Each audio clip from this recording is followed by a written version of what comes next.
The whole football stadium is packed, sold out.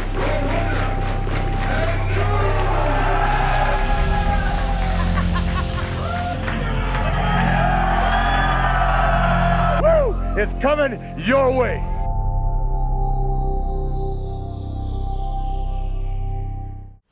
All right, everybody, this is Rob Naylor, and I'm so happy to be joined right now by one of my favorite people on earth. Already an introduction that you've got to love. Dr. Tom Prichard. How's it going, sir? It's going great. The pleasure's all mine. I couldn't wait to sit down with you. It has been 3 years since I last saw this man, and this is just, it's going to be a fascinating dialogue of catching up on old times. I'm going to learn a lot today. Are we allowed to say where we are and what time it is? Please do. Winston-Salem at WrestleCade 2015. And it has been 3 years since 2012 that our paths were crossed and have been crossed. And I've missed you every second. Well, I missed you as well, man, because it was always a pleasure working with you in FCW. And you always had some of the coolest insights, if you will. And you and the American Dream were producing. We were doing good stuff. I think we did some good things. I think some people enjoyed it. It was a very good time. I'll say this. When I walked into the building at FCW, the very first person I saw was Dr. Tom Prichard. How about that?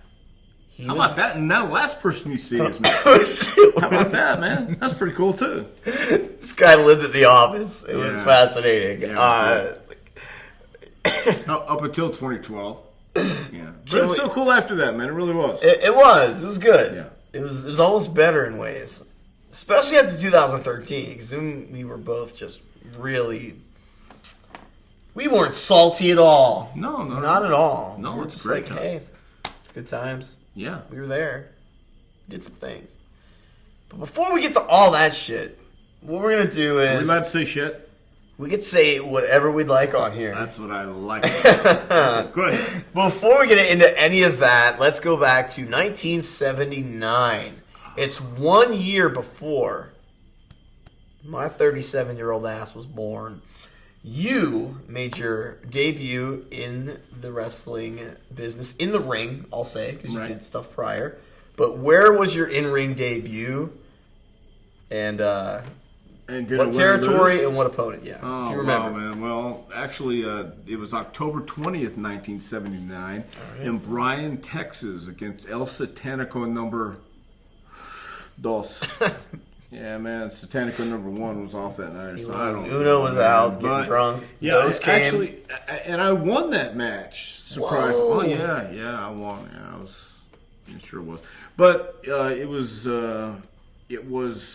Ernie Shaver, excuse me.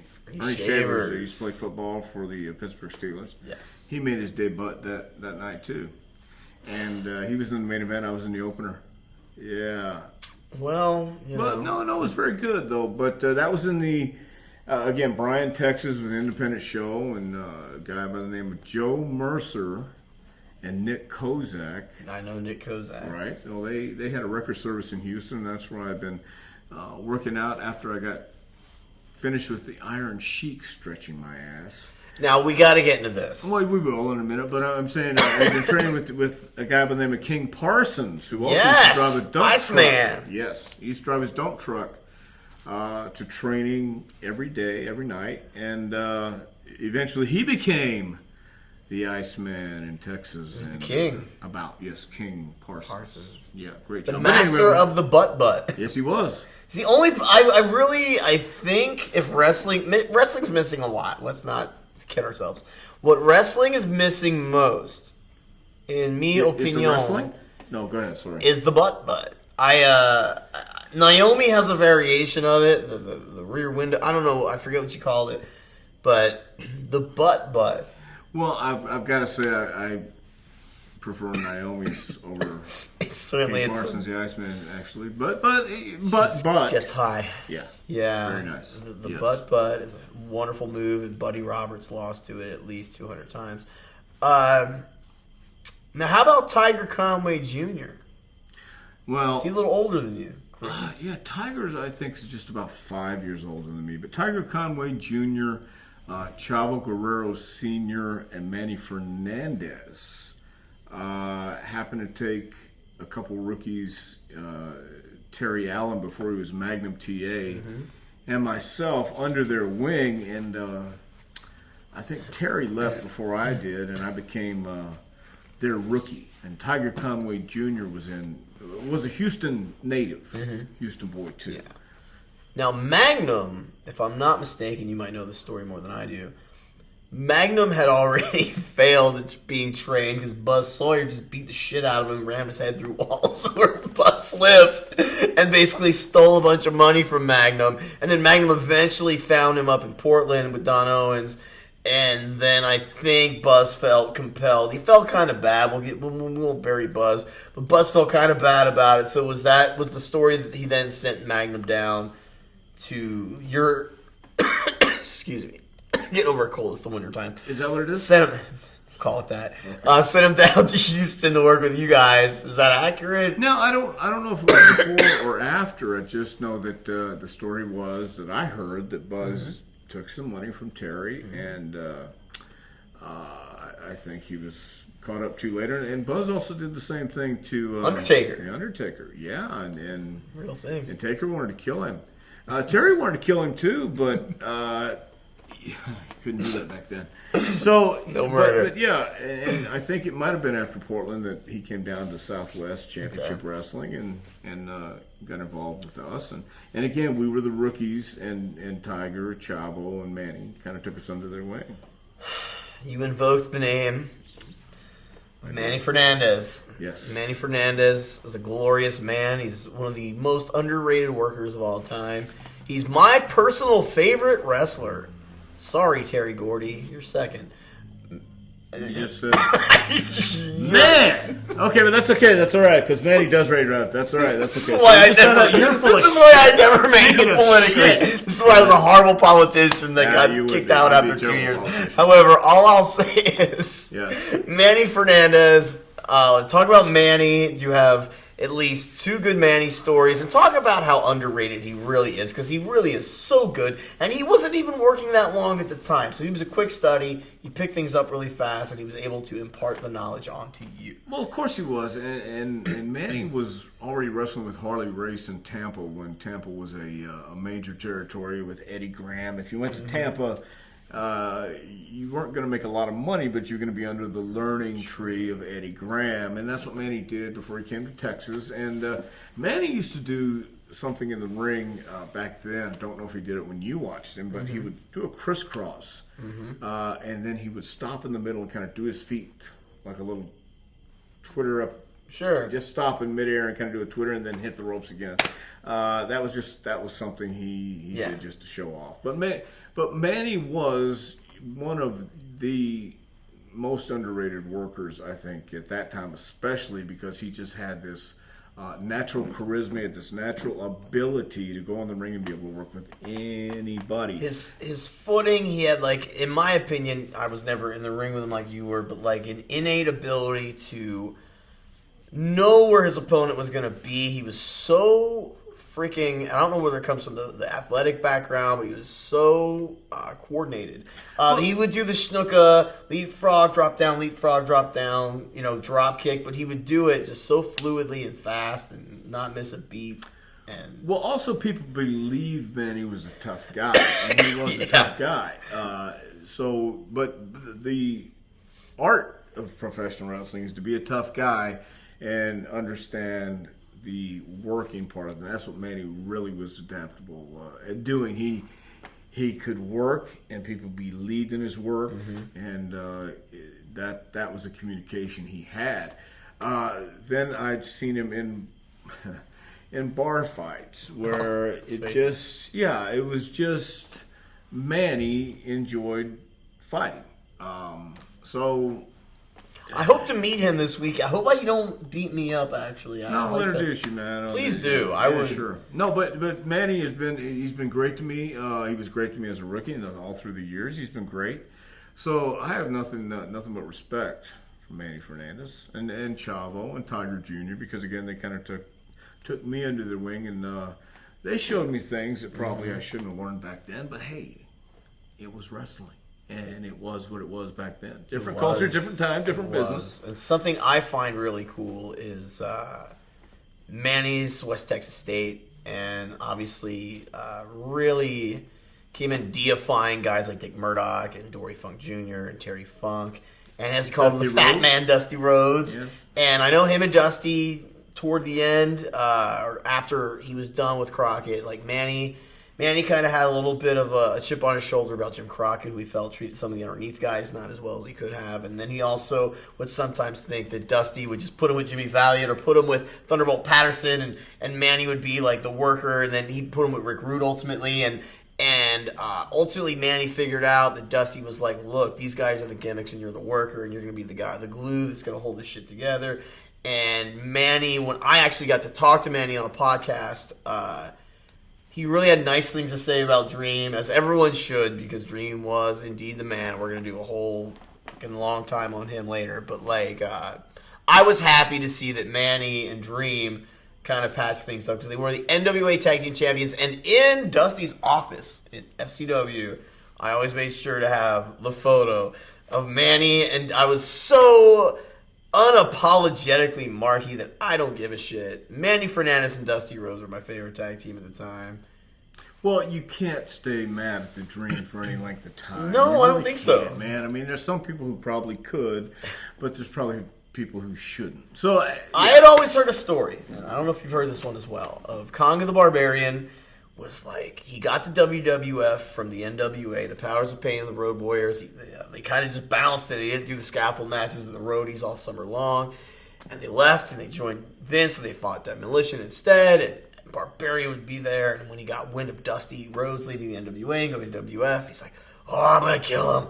Oh, the hell with him. I'll get to him. I'll track him down if it's the last thing. And Dream walks in and immediately schmoozes everyone in the room, wins Barb back over, and it's just like he's Teflon. It doesn't matter. You're going to fall in love with Dusty Rhodes all over again.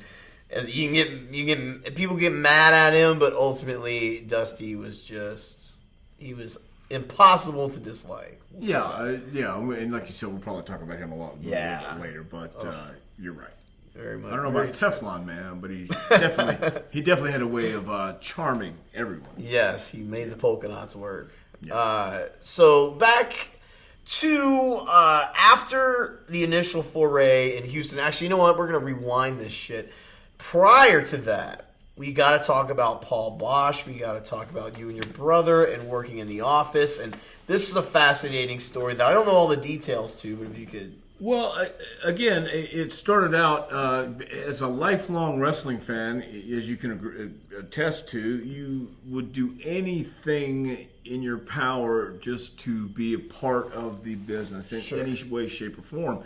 And I always wanted to be a wrestler my entire life. That's all I ever wanted to be. Mm-hmm. So I started taking pictures from magazines when I was 12 years old. My brother Ken called Paul Bosch and got me a meeting with him at his old office at 2022 San Jacinto at the corner of Gray. And then I helped Paul move to his new office at 1919 Caroline at the corner of Pierce. And I know these things because for years Paul would repeat it over and over every match. You get your tickets here, get your tickets to there, and I remembered it. Then when I was 16, Ken got me a job at Montgomery Ward selling shoes. Have you ever sold shoes? Oh, man, let me tell you. Yeah, well, the fact is, it sucks. And I was telling the ladies at the front office about selling shoes, and Paul came out and says, you know, you're talking about a job you hate that's going to give you stories to tell for years and years to come. How would you like to work here? And just like that, it's as simple as that. And and the car ride home that day, it was incredible because I remember that feeling of getting in. Yeah. Huge. Yeah, exactly. So the exhilaration you probably had. This is all I've ever wanted to do, and this is Houston Wrestling Office, where it was like a museum. They had pictures up, and I'll show you. You ever seen pictures, Sean? The office? I got pictures on my phone. Very cool. I want to show them later. All of them twice. It's actually going to be in my book, by the way, which I have coming out. Oh, so exclusive. What? Hold on, just one second. All right. But the fact is, this museum. Now I'm going to be selling tickets. I'm going to cut the grass with just a small patch of grass. I'm going to be taking Paul where he needs to run the errands and things like that. So, which is part of it. It's a huge part of it. It's a huge. I mean, it's not working. This is my love. This is what I want to do. So, and that kind of leads into a football player who wanted to wrestle, and Gary Hart was the booker. Brought in the Iron Sheik, who was Muhammad Farouk at that time. Okay. To the badass office. Dude. Sorry? Badass dude. Yes. Not badass dude. That's true. true. Olympic champion, Iranian Shah of Iran bodyguard. And so anyway, this football player wanted to learn how to wrestle, and the Iron Sheik, Khosrow, came to town with Gary Hart. And I always brought my workout gear and kept it in the back of my car because you just never knew. And it was one of these days. And Paul told me, you can go down to the Coliseum with him if you like. If I like. So I took him. I was going to ride to the Coliseum. Yeah. And so we went, and that's my first time actually going in the dressing room. Now, I've been Paul's assistant by now, and I'm working at the office, but I really kind of stayed out of the dressing room. And we go in, and Sheik puts on his singlet and his wrestling shoes, not his pointy boots, but his amateur wrestling shoes. And I'm thinking, I don't know about this. But he stretched me. I locked up with him. He tried to show me how to lock up. I slapped him in the ear. Then he slapped me in the ear. Oh, yeah, it was terrible. So, I mean, I've told this story a few times, but he stretched me and asked me to scream. Actually, he didn't ask me. He told me to scream. And pretty much just knocked the shit out of me and stretched the shit out of me. And he stretched the shit out of the football player who decided after 2 weeks he didn't want to come back for that. Wasn't as easy as he thought. No. So, but that led into also finding Nick Kozak and Joe Mercer, who had a ring at their record service, which Paul gave me his blessing to go over there and just get in the ring, man, because again, at 16, 17, and 18, you want to just be in the ring. Because it's new and it's exciting, and the ropes, and even though it was around grease and dirt and a pit right there, you could fall off on that edge, you know. It was very cool. And again, I got to be there when things were happening, and Gary would come in every Friday morning to go over the show, and Gary Hart's a brilliant guy. I just missed meeting Gary Hart, and it's one of the biggest regrets of my life because he did a signing near where I lived in Pennsylvania the day before he passed. Well, I recommend his book to anyone who... It's so good. Yeah, and I hear it sells for like $300 or somewhere now. But Gary Hart... If you can find it. Yeah, Gary Hart was influential, and it was it was a very, very cool time, and I was so lucky and so fortunate to be able to do that.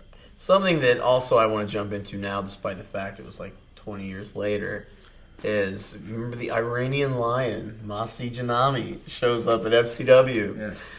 And what I like, the full circle nature. I don't know if he was shoot related to the Sheik. I'm certain they knew each other because Masi was kind of someone that would tell a tale, we'll say. And I don't know, but I saw this man get in the ring with this crowbar of a beefy 290-pound monster. Did I stretch him? I don't know. I don't know if you stretched him, but you survived him, and God bless you.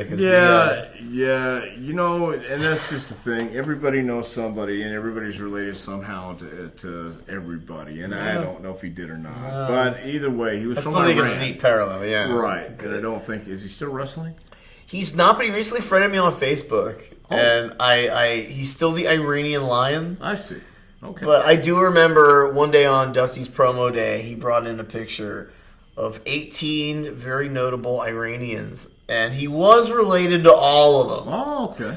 And no one ever lies in wrestling, so I totally believe him, clearly. Cool. But Masi, he was a wonderful man. He was a nice guy.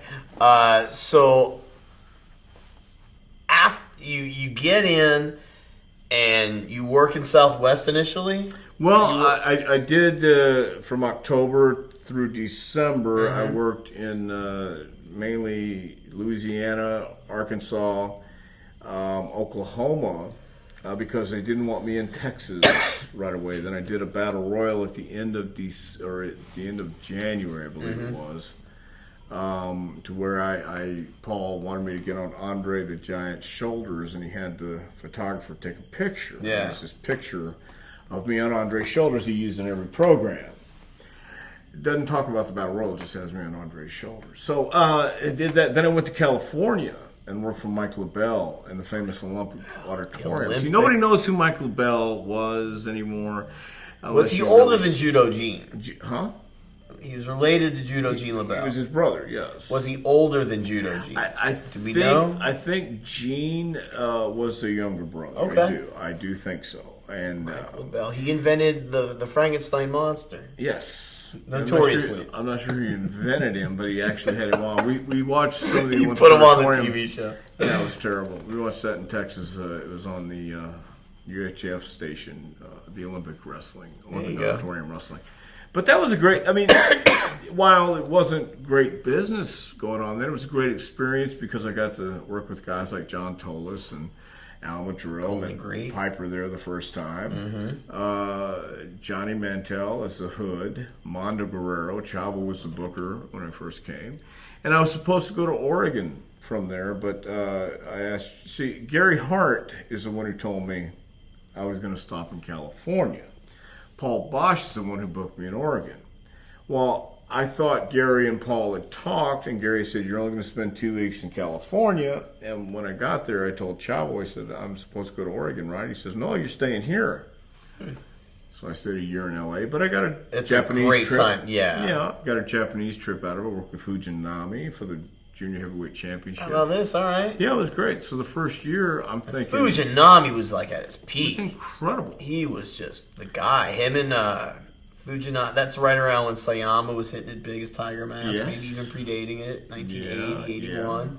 Yeah. Dynamite Kid, was he over there at the time? Well, I was actually supposed to work with Dynamite on his way back from Japan, but he just bypassed L.A. And you just missed him in Oregon as well, didn't you?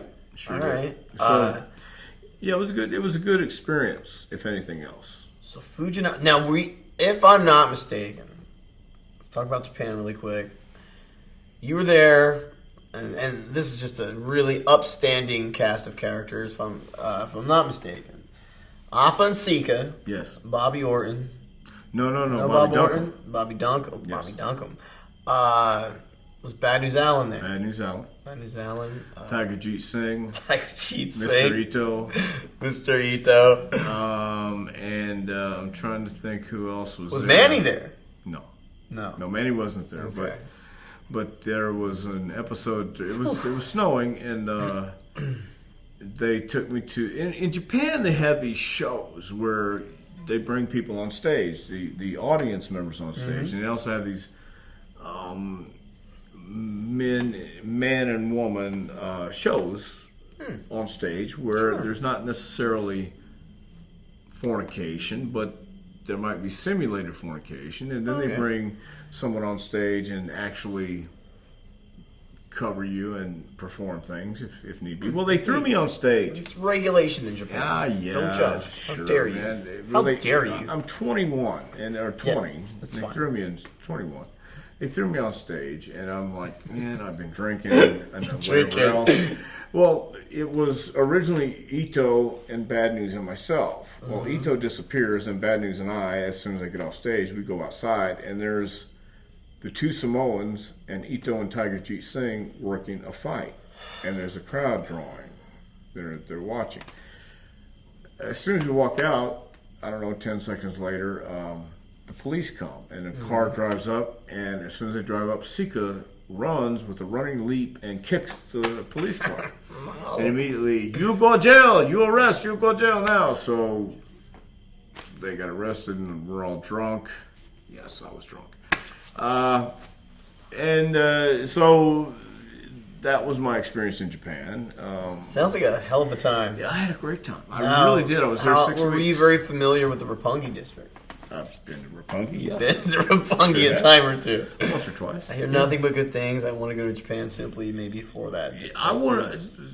A couple of my places, my goals was to go to Japan, New Zealand, and Australia. I've been in Japan. I haven't been in New Zealand or Australia, but yeah. You got to Japan fast.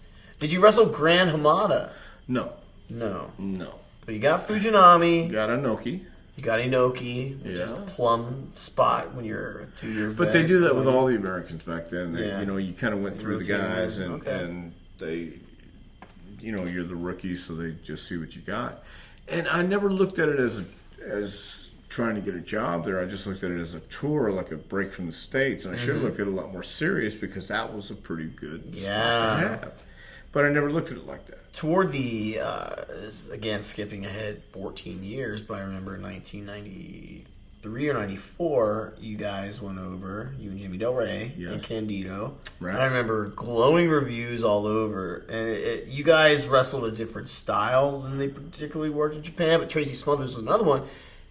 Adapted, modified it, and worked with very young guys at the time. And I remember seeing good matches and hearing good things, but then WWE called, and I think is that what happened, kind of? No, well, we had already agreed to go to WWE before we went to Japan. It was Dory Funk Jr. who got us booked in Japan. Gotcha. So we were going to go and then come back. When we got there, Baba did offer us a deal to go to work. But we told him we had already agreed to work in. And you're working the Steiner, so it's like a big... Well, yeah, we program for you. We thought it would be. Initially, yeah. Yeah, initially we thought it would be, but then all of a sudden reality hit us right in the face and kind of figured out, hey, listen, you know that deal we told you about that we never really told you about, that you guys just thought we told you about? Yeah, that's not going to happen. So we might have been better off going to Japan, but at the same time, I have no regrets. No. I mean, it's interesting, though, because I know Candido did have regrets. He felt like he should have taken more time. Worked for Baba for a year. He came in. He claimed he came in too hot-headed. He said he came in with a disposition he wished he didn't, and he wished he would have maybe taken a year, matured a little bit more. Yeah, I think for Chris, it would have probably. I don't know if it would have been any different because he brought company with him. He did. So that was a lot of. That was a lot weighing on his mind at the time, I believe. And Chris wasn't with us on that tour. Okay. I don't believe. He wasn't. But I also think Were you on tour with Tommy Dreamer? Because I know Dreamer did a random 93, 94 All Japan tour. Yeah, he wasn't that on us. Okay. He was probably on Candido. Abdullah the Butcher and Kamala 2 was there, yes. And we Benjamin worked with them. Franklin Peacock. Yeah, Ben. What a great name. They called him Uncle Jack. Uncle Jack. There's a story behind that. Call him Jack. But anyway, all right. I don't want to tell it on camera. Okay, that's fair. But see, they yell at me for the follow-up. This guy's so good. He just got me off the hook. There you go. Done. Thank you. But that was the last tour we did in Japan, and then we came back and our career started with WWE. Now, you mentioned Dory. Now, I'm getting into this because, once again, you'll notice, anyone that follows these series, I'm terrible with timelines, but fuck it. We're going to go... I've recently put a call to action from all my nerdy DVD, videotape collecting friends. Dory Funk Jr. ran a show in Texas in 1993. Right. And yourself and Jimmy Del Rey were one of the best tag teams in the country, albeit the world, arguably. And you wrestled Dory Jr. and Dickie Murdoch. Yes. And that sounds like just about the greatest thing ever. And I heard nothing but good things. And then it's never been seen by anyone that wasn't there live. I don't know if it was taped. I'm told it wasn't, which upsets me. Yeah. But do you have memories of that match? I've never asked you about it, so do you have any memories of that one? Yeah, I do, because this is one of those things where I grew up watching the Funks. Yeah. And this is, now I'm in the ring with Dory, who, again, was one of the greatest NWA champions of all time. Dory did this uppercut, and I'm waiting to take it, man, and I know it's coming, and I don't know why this happened, but it gives me the uppercut, and I don't bump. Because I'm selling it, but it's so good. It's such a great uppercut. And it wasn't stiff. It was just solid. It was just so good. And I was trying to sell it like a. But I felt then I should have bumped. And that's what I remember. No, I didn't. Because I thought, I'm going to sell, I'm going to take a couple, and then he's going to give me the big one, I'm going to bump.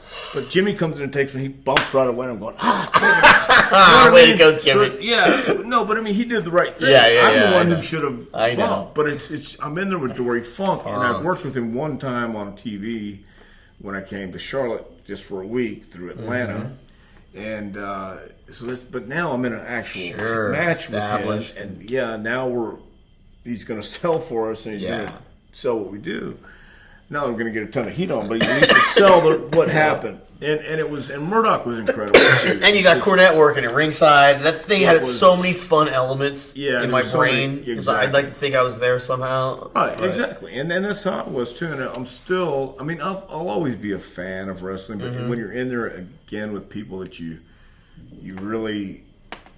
watched, you've admired, you respect, and my God, man! And yes, it was just Amarillo, but it was a great house in Amarillo. Yeah, and yes, it was just Boss Man was on. There was like a weird card there. I remember it was a special card. I think it was one of Ted DiBiase's final matches. I think with Terry, if I'm not. I have a weird knowledge of this card, but I just remember hearing about it. Yeah, for some reason, because the next morning when we were flying out, it was snowing. I remember snow in the Panhandle, and we had to fly back somewhere. November '93, maybe December, but we had to fly back to Smoky Mountain. Or was it WWF? Probably Smoky Mountain, but possibly WWE for TVs because you guys had SummerSlam in late August. Could be. That might have been it. But yeah, man. Just to be in the ring with Murdoch and Dory at the same time was incredible, man. Dick Murdoch would have a couple of these in his day.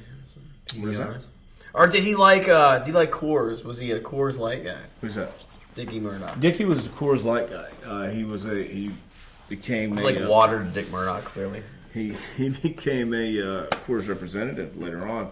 Then he got fired for pressure washing his truck, asking the guys to pressure wash, and they got fired for that. But all he had to do was walk around or drive around and go to the bars and get the bartenders to sell Coors Light. That's great. Or Coors beer. Don't know if it was light beer back then. Coors. Yeah. The Rocky Mountains. I remember he cut a promo, and you were there in Smoky at the time, where he cut a promo where he was drunk, and probably was, but this predates Sandman, and it's the funniest shit ever because he's like, yeah, I'm becoming a Rocky Mountain wrestler, and he's like on his chair in his front porch, and that's the beauty of Smoky Mountain and the beauty of wrestling at that time, where this was not a slickly produced thing that they filmed with him 12 times. This was just like Dick on his porch, somebody pulled out a Gonzo-style camera, and we're like, shit, let's film some stuff. And he cuts this promo, and it's so it's so wacky, it's so non-rehearsed, but it's so pure and funny just watching Dick Murdoch in his element trying to sell that he's going to beat the shit out of Bob Armstrong in Knoxville. But those were the guys, again, like a Dick Murdoch, like a Terry Funk, and the Blackjack Mulligans, the Pipers, the Dusty Rhodes. Hard times. It just kind of came from within and wasn't written down and polished it. And that's how Dickie was feeling when he did this promo, and that's why we have to give credit, I guess, as to Kid Rock, but I never really do. But it's if it looks good, you'll see it. If it sounds good, you'll hear it. If it's marketed right, you'll buy it. But if it's real, you will feel it, and that's what they did. Again, those were the guys that I watched, and they made me feel what they were saying rang true, and they believed it, and that's Dickie Murdoch was that guy. Same thing with Steve Austin. Steve Austin was not stunning Steve Austin. He was not the ringmaster. He was not a Hollywood blonde. He was stunning Steve Austin, a redneck beer drinker from Texas who would kick your ass in a heartbeat if you crossed him. And that's what Dickie Murdoch was. That's what Mulligan was. That's what the Funks were. Wahoo, Manny, the whole gang. Manny, Valentine, all those guys in Texas. And that's what made you. When you say Dickie was out on his front porch, he probably was out on his front porch, drinking all day. And that's what people wanted to see. Everyone says that Texas group, the Minneapolis guys, and then like tough Florida dudes like Slater and Orton. There's something in the water in all those places because like tough motherfuckers, people that just were trying to get in fights and that was a protection of the wrestling business was another thing at the time where obviously things have changed now, but at the time those were the last 3 places on fucking Earth you probably wanted to live if you were going to just be in a bar and not a fan of professional wrestling. Probably, I'm guessing. I think you might agree. Yeah, I think during that time, and Bill Watts had a rule in his territory. Oh, that's right, Louisiana. You don't want to be there either. You would get fired. Yeah. So, you either stayed out of the bars, or if you're going to go to the bars and get in a fight, you damn sure better win. But, then you got, there was that double-edged sword because Matt Bourne did beat the shit out of somebody at a wrestling match who tried to get in the ring, and then got sued, and then got fired. Yes. So, that was... And blame Duggan. Because I think there was some beef toward the end there. Yeah, there was, with them I'm too. not sure of the whole story. I just know I don't know. There was, you had to walk that fine line. Sure. Did people deserve to get the shit beat out of them? Yes, probably. But is it legal, and can you do that in real life and get away with it? No, obviously not. No. So, the business was a lot different, and but a lot more fun, I think. You referenced Buzz Sawyer. Sure. Buzz Sawyer's someone that I am finding myself more recently watching a ton of tape on. I think Buzz Sawyer's someone all the young guys should watch, especially if you're a young, compact. Like, if you're not like 6'11" or someone they draft out of the wrestling league who's naturally a huge guy, Buzz Sawyer should be like the template for every spark plug young jack dude to watch because he was just so ferocious. He helped train Rick Steiner, and you could see that pretty vividly. But like Buzz, he did train someone eventually, or help to, or try to. But Buzz Sawyer, what were your interactions with Buzz? But Brett Wayne, I don't hear much nice about. I don't know much about him. But talk about Buzz Sawyer, your recollections of Buzz Sawyer during his prime years. Well, you do know that Brett and I were a tag team in Oregon. I do know that you were the Bubblegum Kid. Well, let's go to Buzz. Yeah, let's go to Buzz. Okay. Buzz. I met Buzz in Atlanta, and Buzz was always cool to me. See, there again, I think it's as long as you respect him, he'll respect you, and I think that was what the deal was. I had no issues with Buzz, and I wrestled him on a few occasions. He actually hit me in the nose one time, and bloodied my nose, but it was one of those shots where it wasn't intentional. It was just he threw a punch, and it was a little stiff, but it happens. It's not ballet. But he immediately grabbed me and asked me if I was okay, and then we went on. So, he wasn't just... He could be a bully, I'm sure, and I saw him actually bully a guy one time in the Atlanta TV station. Only he brought this kid in for a tryout, and Buzz had been at the Crystal Palace in Atlanta all night long. It came in from TV. It came into TV about 8 o'clock and just hadn't slept, and again straight from the bar, and only gave this kid gave Buzz instructions to just see what he can do, and the kid put on his singlet, and I think Buzz either took off his shirt or whatever he did. I don't even remember if he took his tights. I just remember that he took the kid down and gave him the forearm across the face, and then rubbed his face on the mat. And then only called him off. So Buzz was a pretty tough guy, but he also, story was, he was also one of those guys that would collect money if people owed people money, and that's surprising. That's not surprising. Not surprising at all. If you're on TV, I'm not sure you'd want to do that. But Buzz, I think, and Dr. D. David Schultz, I think both of them were bounty hunting. Well, I don't think allegedly bounty. Yeah, I don't think this was a bounty hunter. It was like it's not even as official as a bounty hunter, apparently. Right, okay, I got you. Unofficial hunting. Oh, Christ. Buzz would just go if this guy owes somebody maybe, I don't know, extra $350 for whatever he might have got that night. And don't ever have a debt when Buzz Sawyer's around. No. Buzz Sawyer, it's probably because you knew him. He was just the most believably self-destructive maniac. He just seemed like he was always on edge. I've been told Road Warrior Hawk exhibited some of these same qualities. Accurate. He seemed very authentic, is what I'll try to say. Is that accurate? Buzz was very authentic, and the guys back then who seemed crazy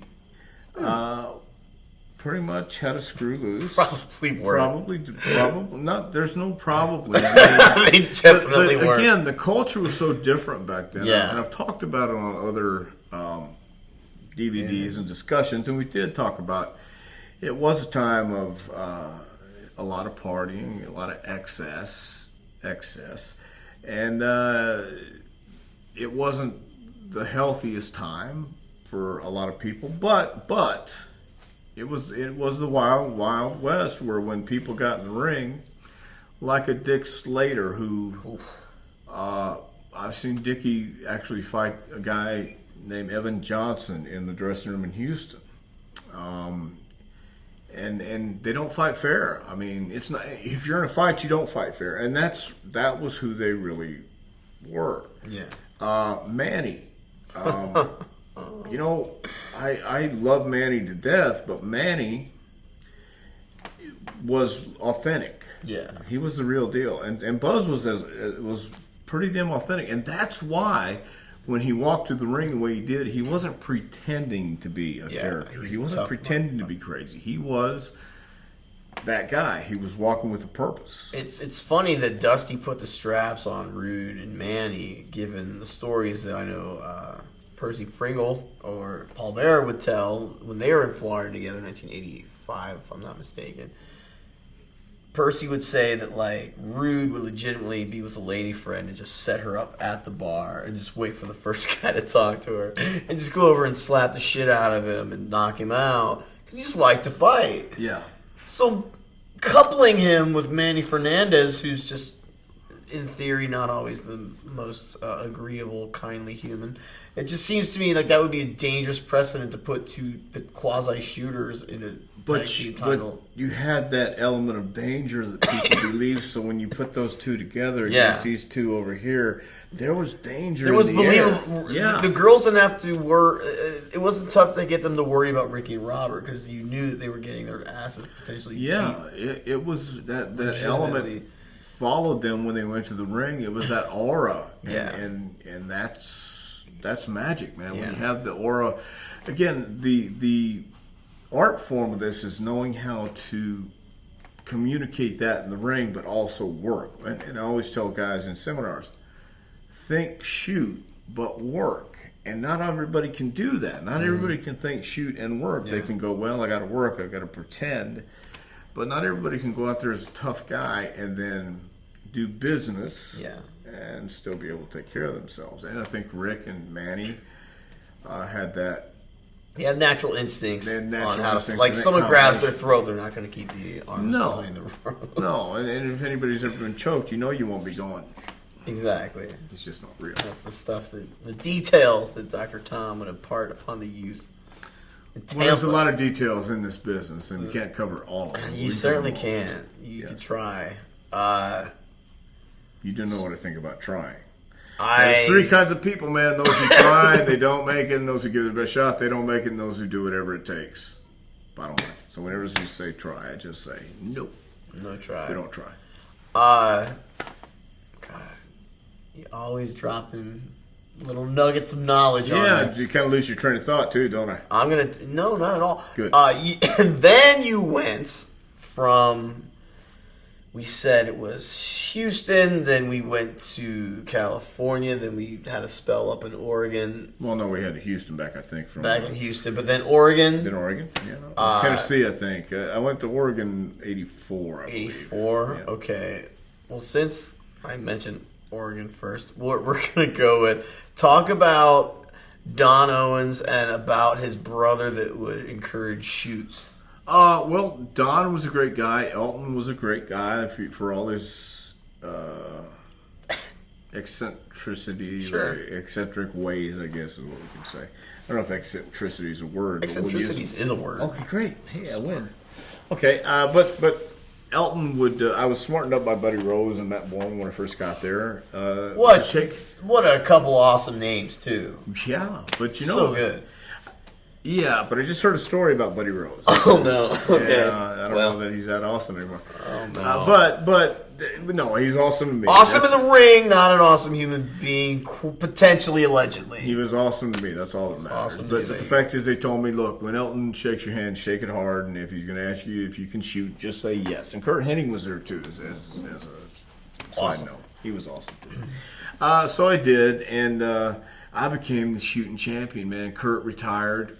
Elton gave him a special trophy because they had a trophy you had to carry around when you were the shooting champion. But they would work the shoots. Oh, we worked the shoots. Yes, we did. Damn you all. But Scott... Ferris? No, Scott Ferris, thank you. Yes. How the fuck do I know that? I don't know, That's so sad. Big guy. That's so ridiculous. No, it is ridiculous. But I remember because Scott was a big guy and Elton didn't like him. Yeah. Well, he was an amateur wrestler. He's a badass. And he wanted me to shoot with Scott. And I'm saying, Scott, you got to go over. He goes, no, he hates me, man. Don't. You got to beat me. He says, no, there's no way he's going to believe this shit. Well, we go out there and Scott lets me go behind him, and he won't let me take him down, but he lets me go behind him and ride him a little bit. And it was only for 30 seconds of the match, and then we started working. Well, we did, and you would get an extra 20, 25, whatever it was, and we divided up in the back. But you know, it was a very cool territory because it did weekly towns, and there were small towns, but they drew good. And, sure. We lived at the Bomber Motel. And I was in number 2. Jerry Gray was next to me, number 1. Jerry Gray, yes, one half of the Mighty Yankees. Jerry Gray was a great worker. He was a by the way. great. He was Bob tremendous. Cook, yeah, he's a great worker. But Matt Bourne was there, and Kurt Hennig. They had this competition with ribs, and Elton would smoke these cigars. Yeah. And again, if you told me this, I would say bullshit. But if I saw it actually happen, Yeah. Well, Elton would take the cigar out and leave it on the bench in the dressing room. Yes, you know where this is going. And go to the box office, I guess because you couldn't smoke up there. Why he left it unattended, I don't know. But Matt would go and take the cigar, and he would have his trunks off and stick it up his ass and walk around the dressing room so everyone could see. Cannot. Yeah, it actually happened, and put it back on the bench. And then when Elton would come in and start chomping on the cigar, he would do the, Elton, how can you smoke those things? They taste like shit. It was as cliche and corny as it got, but it was a great place. It was a fun time, that building where they ran TV was it a converted bowling alley? Yes. Am I mistaken? Okay. It seemed like that place really captured some really good heat, and they had like a younger female audience at the time too. What was it? How was it like to work there? Like crowd heat wise now is potentially where you're working. It's like pulling teeth, or it's very Pavlovian. Whereas back in those days, you got tons of heat. People really believed. Well, Oregon was that territory where they wanted guys who could work, I guess. Yeah. And guys who could tell stories in the matches, and it was a fast-paced match. The other thing about Oregon in 1984, when you still had 2 out of 3 fall matches, and you go back to the dressing room in between falls. See, that was so unique, 1930-ish or 40-ish. Yeah. You know, they stopped doing that in Texas for a while. Anyway,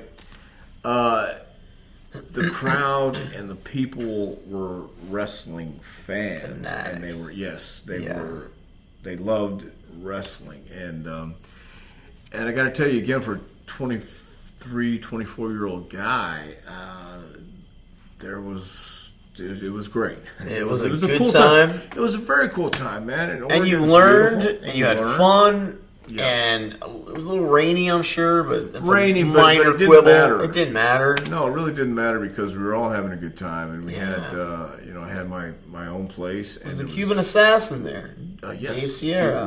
Rip Oliver, Dave Sierra. What a laundry list of great workers here, by the way. Yeah. Like, you can just see how people really... I always felt, when I look back on things, the AWA in like 85, 86... It's funny because they all were guys that migrated from Portland. Cause it was like Buddy and Doug Summers and Kurt Hennig, and I know Shawn Michaels and Marty Jannetty really give a lot of credit to all those guys for working with them and being like solid heels and helping them out. The Nasty Boys give credit to all those guys too. Yes.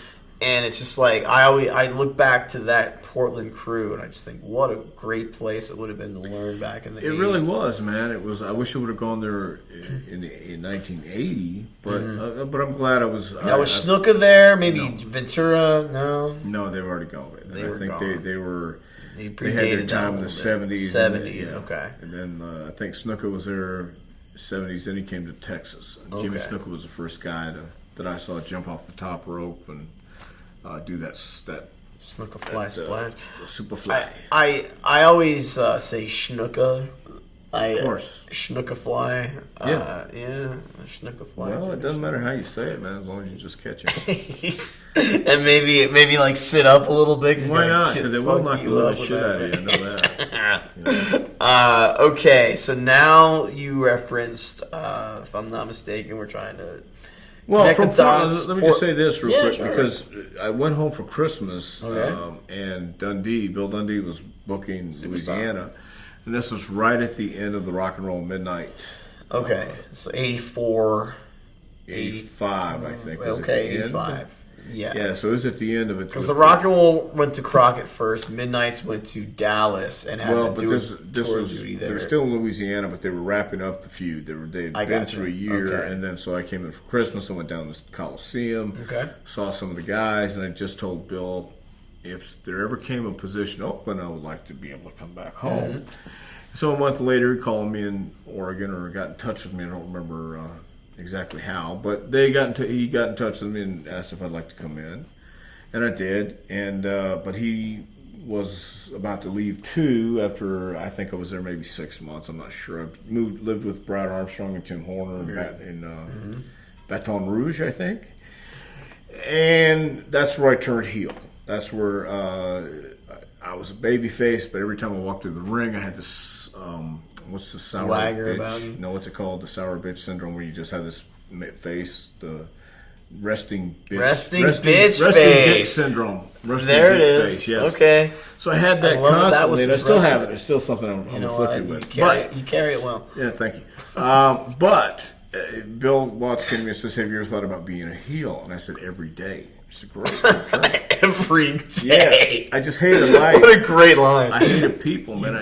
You dislike humans. It's all right. Yeah, but there was a lot of things going on in my life. Sure. I mean, there was this dark side and there was this light side. Sure. So you embraced one more than the other. Yeah, but just like the humans. Right. All right. And I'd been working for 5 years, and the rule of thumb back then was you had to work at least 5 years every day before anybody really trusted you to say anything, and that's the heels calls the led the match. So I was wanting to be a heel, and he gave me the opportunity to turn heel on Tim Horner and got my feet wet. And then Bill was leaving for Memphis and wants to take me and Pat Rose. Pat Rose and yourself. I was waiting to have that come up. Yeah. And we got to Memphis, and Bobby Fulton. We were looking for a name. Bobby Fulton is the one that came up with the Heavenly Bodies in Memphis. Sherry Martell was our manager. There you go. Yeah, and what a group of productive elements just all coming together there. But Sherry Martell, I really didn't know Sherry until then, and she was a great lady. She was not only one of the boys, but she was respected for everything she went through and everything she did. She was just great. Awesome. And that's where I broke my ankle in Louisville, Kentucky. It was Pat and I against Steve Kern and Stan Lane.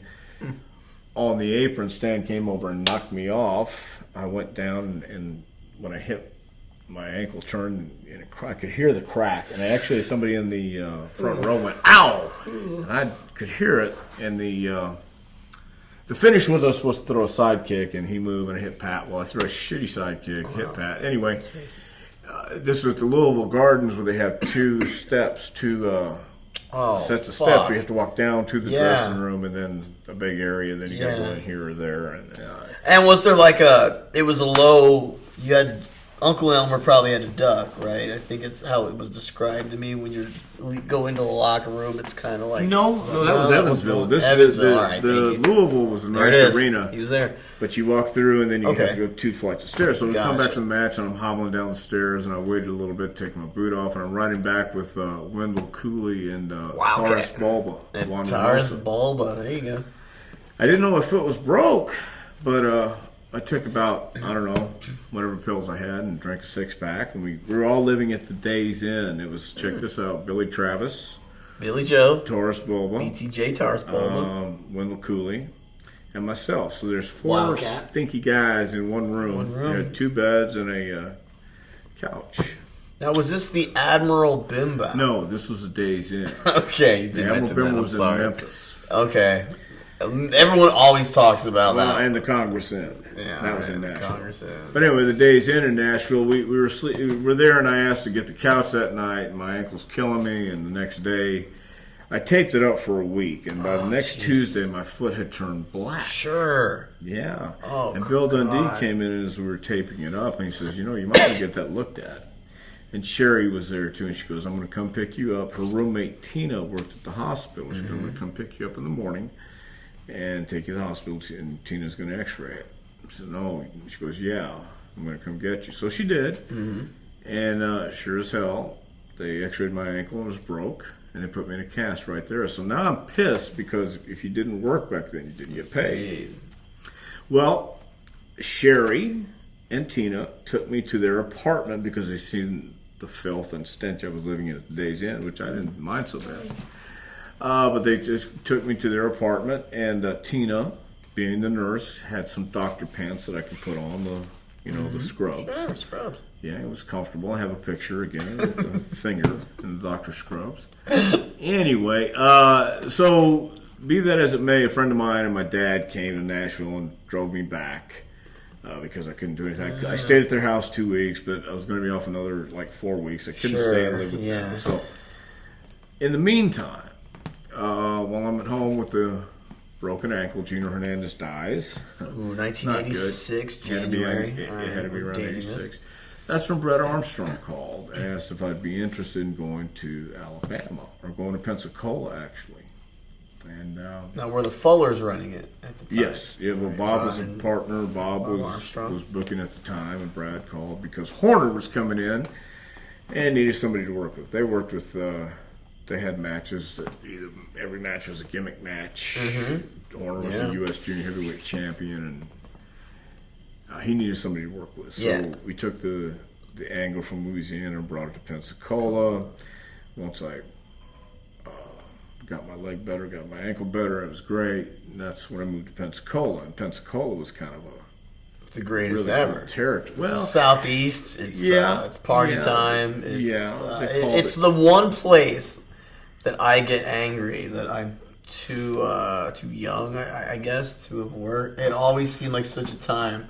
Well, Florida in '85 with the Freebirds, and Pensacola with Continental for whatever reason. I always think that if I could get transplanted and even be a hanger-on or do anything in wrestling, those would have been my favorite. I don't know what that says about me, but those would have been my favorite places to be in. I drove to Birmingham for my first night, and I had been there before when I made a week loop through Atlanta through Jim Barnett, and I wrecked my car in Birmingham. Samu and I drove from Atlanta to Birmingham, and after the matches at Boutwell Auditorium, we stopped and read scripture. Yeah. And then as we were going down the road, I think Sam was reading scripture as well, and he took my eyes off the road to read that verse that he was reading, and all of a sudden I veered off to the side and plowed into the back. Get you every fucking time. Yeah. Well, I plowed into the back of a parked car on the side of the road. The people behind me, a guy and his girl, stopped to see if we were okay, and I said, "Yeah, a damn dog ran out in front of us," and we of course threw the scripture out. You don't need that. Don't need to be seen with that. For us. And the cops came. Well, this guy and his girl circled back around to see if we needed any help. I said, "Man, if you could take us to the airport to please get us a rental car." As the cop is talking to this guy, a drunk stops, and this is on the freeway. A drunk stops on the freeway to flirt with this guy's girl. The cop arrests this guy for being drunk. The girl and his guy take Sam and I to the airport, which is closed, take us back to their apartment and let us sleep there and take us to the airport in the morning. Christians. Yes. Adorable. No, it was crazy because here's this big Samoan kid, and he had put parts of his Bible in his sock, and we read that with them when we got to their apartment. Okay, so this is during the time Atlanta. I'm not even working in territory. I'm working with Scott McGee, the whole loop. All right, yeah. Okay. So now I go back to the Pensacola territory. Now I'm working the territory, and this is years later. Now I think a year or two goes by, and I'm in Birmingham. I'm staying at the Radisson. Okay. It's ladies' night on a Wednesday night. And I'm drinking or doing whatever, I guess it was. More Bible study. Sure. And I see a girl looking at me across the way. And I'm thinking she's checking me out. Of course she is. So she walks over and she says, "Excuse me, are you a wrestler?" I said, "Well, yes, I am."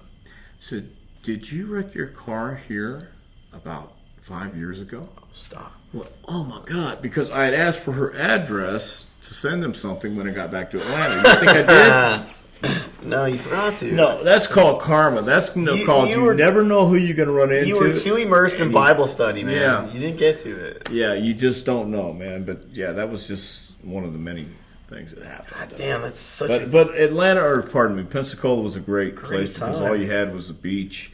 You could work out in the morning, go to the beach, and leave late in the afternoon. I usually rode with Robert and Jimmy. Robert was either the booker or Bob was the booker. But it was... And Robert Fuller, I've never met him. He's someone else I want you to introduce me to this weekend. Is Rob here? He certainly is. Oh, fantastic. He seems like the nicest guy, hell of a storyteller, good salt of the earth Southern boy. Came from a really hard family of tough dudes. Yes. And All of the above. Robert could tell stories. He was one of the most entertaining guys ever. So was Jimmy. Jimmy could tell stories too. Different personality, but the Fullers were great. Ron was great. Bob was great. Roy Lee Welch was great. The entire family, the entire territory was just. Again, you had the beach. You could leave late as long as you got there and did what they asked you to do. You were fine, man. Yeah. And wrestling was what I loved to do. So. And again, working with all the Armstrongs and just no pressure whatsoever. It was like a vacation. And you literally, if you document where you had been to this point, from Portland to the Grand Olympic to Japan, you're probably working a very consistent basis, so you were very polished. Like nowadays, guys are on the indies, they're working weekends, and they're doing it. It's a different world, but like everybody back then could go because everybody's working all the time. Everyone was around guys and working with guys better than they were, and ultimately gleaning and picking from them. And what is old and stale in one territory might be nice and fresh and daisy-like in another, and that's right. And that's, in my opinion, the only way you really learn this business is by doing it every night, repetition, and working with guys who are better than you, because you're not going to learn from somebody who knows just as much as you, if not less. So, I was very fortunate, and when I got to Pensacola, I feel I was just coming into my stride as a heel because I was feeling natural, and Birmingham and Pensacola and that part of the country were still wrestling fans, and they were still drawing okay. This is 87? Well, 86? I want to say 86 or 87. I think 86, 87. Yeah, Gino passed in January 86, and your ankle was healing up. In 86. There you go. Yeah. As a heel, because you turned baby, I think, in 87 or 88. Whenever I did, I'm not sure. 88 was when... I think of the White Boy feud. The White Boy hung me in 88. Yeah. But I was there for a few years. I was there for a couple years. I didn't want to leave. No. Well, let's face it. No, I really didn't, man. I don't want to leave. Now, we kind of jumped over it a little bit, but I would kick myself later if I didn't get to this on DVD. I was reading up an old Observer, because I do these things, because I'm a cool guy in my spare time. But I was reading up on the Heavenly Bodies, and you and Pat Rose had some significant buzz. We're really getting a lot of good reviews. Obviously, you got hurt, and the team wasn't a long-lasting team. You never really reconnected later, as far as I know, but Pat Rose was another one of those. I hate the good hand is such a shitty. Is it a good thing to say? I don't know. Well, Pat Rose, Bob Cook, Jerry Gray, that whole crew. And if I'm not mistaken, I think they're all initially Florida guys. Maybe not, like Jumbo Beretta. Yeah, Pat was a Tennessee, Georgia guy. Okay, all right. But no. Pat was a tremendous worker, and I would take pride in the fact that people would say you could work with anybody, and that was something that not everybody could do. Yeah. So it was more valuable, in my opinion, to be able to work with anybody and make them look good, whether it was a polished worker or a non-polished worker. So Pat was one of those guys that could go out and make anybody look great. Yeah. So yeah, he was fantastic. So I think guys like him, and I dropped this on Twitter the other day, but like I think wrestling needs more guys like Candido, because Candido's line was always like, "I just wanted to be Doug Sommer." You need more guys, and I know like it's ingrained now in the ethos. What they teach everyone is, well, why would you want to be Kai and Tai? You want to aim for the fucking shoot for the stars, and you want to be this guy making money and being on top and the best. But like I think there's such a value in the guys that are there that know their role and just very adequately can consistently put other guys over and make them look good. Well, I think it's the reason is because you want to impress on everyone that comes that you want to shoot for the best. You want to be the best, with full knowledge going into that. Not everyone can be will. So therefore, while you might aim for that, you also have to understand that what you do in the ring is really that much of how it matters to your success. Yeah. Because the real work is outside the ring. You can be a tremendous worker. I think Kurt Hawkins is incredibly talented. I think, I lost his name. Zach Ryder, excuse me. Incredibly talented.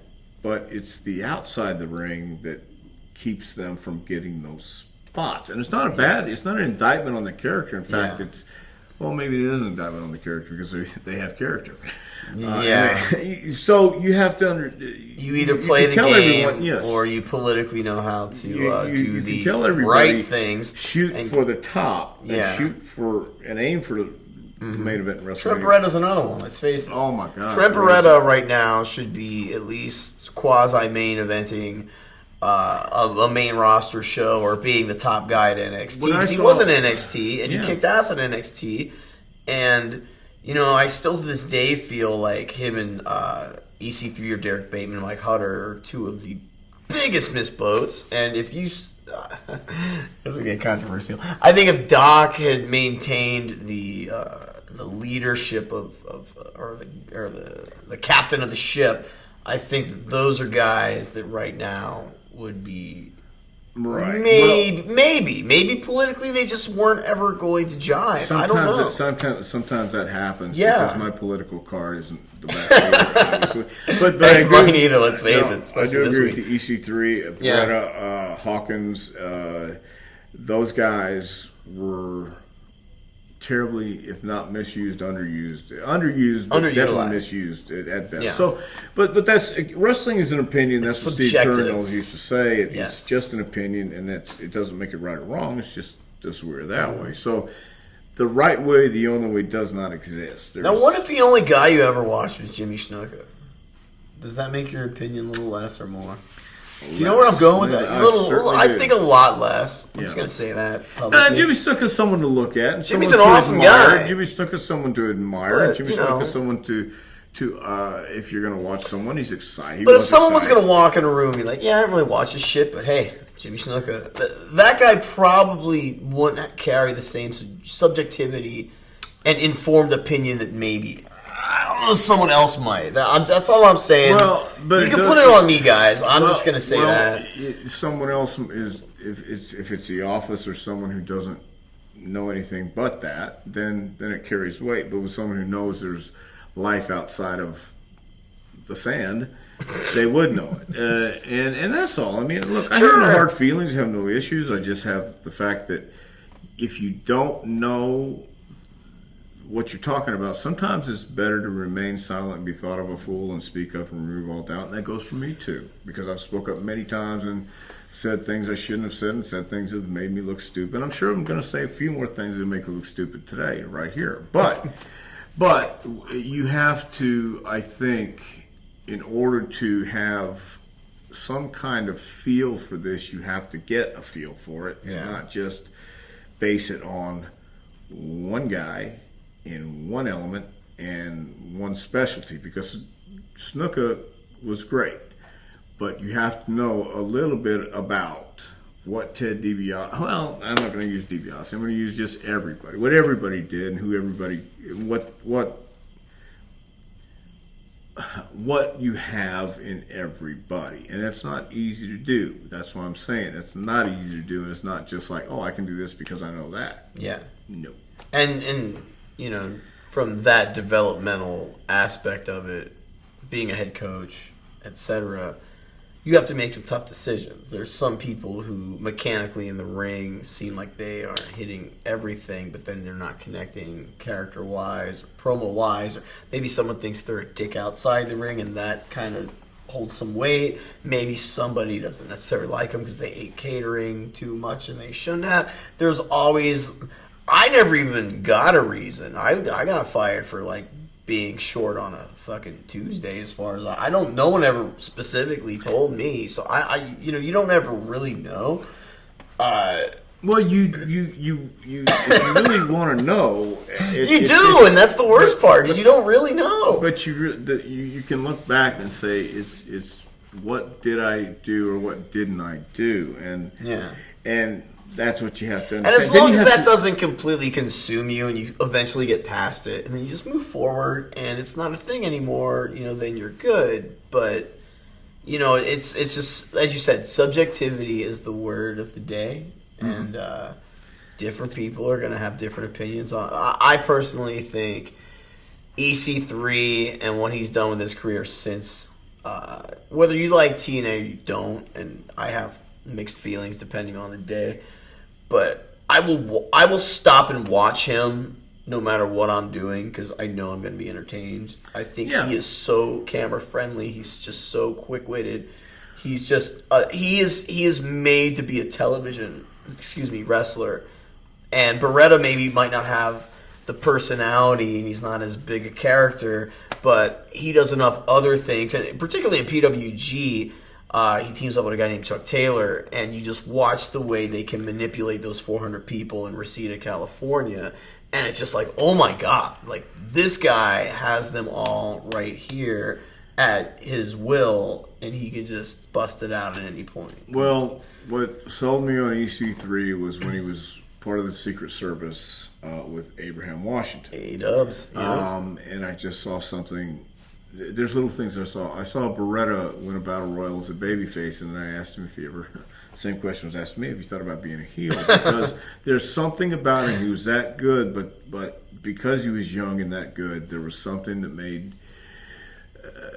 would make you envy him or him know that you envied him. And I remember he cut a promo one time when the office was there, and he just stood around the ring and said, "Yeah, I'm better than everybody here," and dropped the mic and went out. Well, that was so on point that it probably was too on point, and that probably. I've heard this. Yeah. Well, but that's what I'm saying. Those guys are speaking from the heart and coming from inside, and being that. And some people can take it, and some people can't. But also, you have to be able to do that and still be over with the people you need to be over with if you want to be delicate in that position. Balance, yeah. Yeah.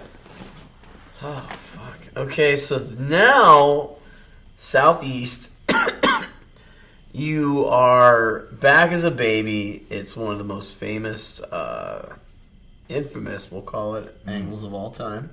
Yourself, Dirty White Boy, Tony Anthony. You've got Kimberly, the Dirty White Girl, and the I Need to Talk to Tom angle. If you haven't seen it, YouTube's your friend. You should consult it. It was something that was watched ad nauseum, not pushed by this man, but actually after. They would play it all the time in developmental because They did that after? They did it after. Fox. But what happened was. What about my 1 hour draw? We're gonna get into that. Yeah, I know. A couple of 1 hour draws, by the way. Sure. We're gonna get. I have one of them on DVD. Yeah.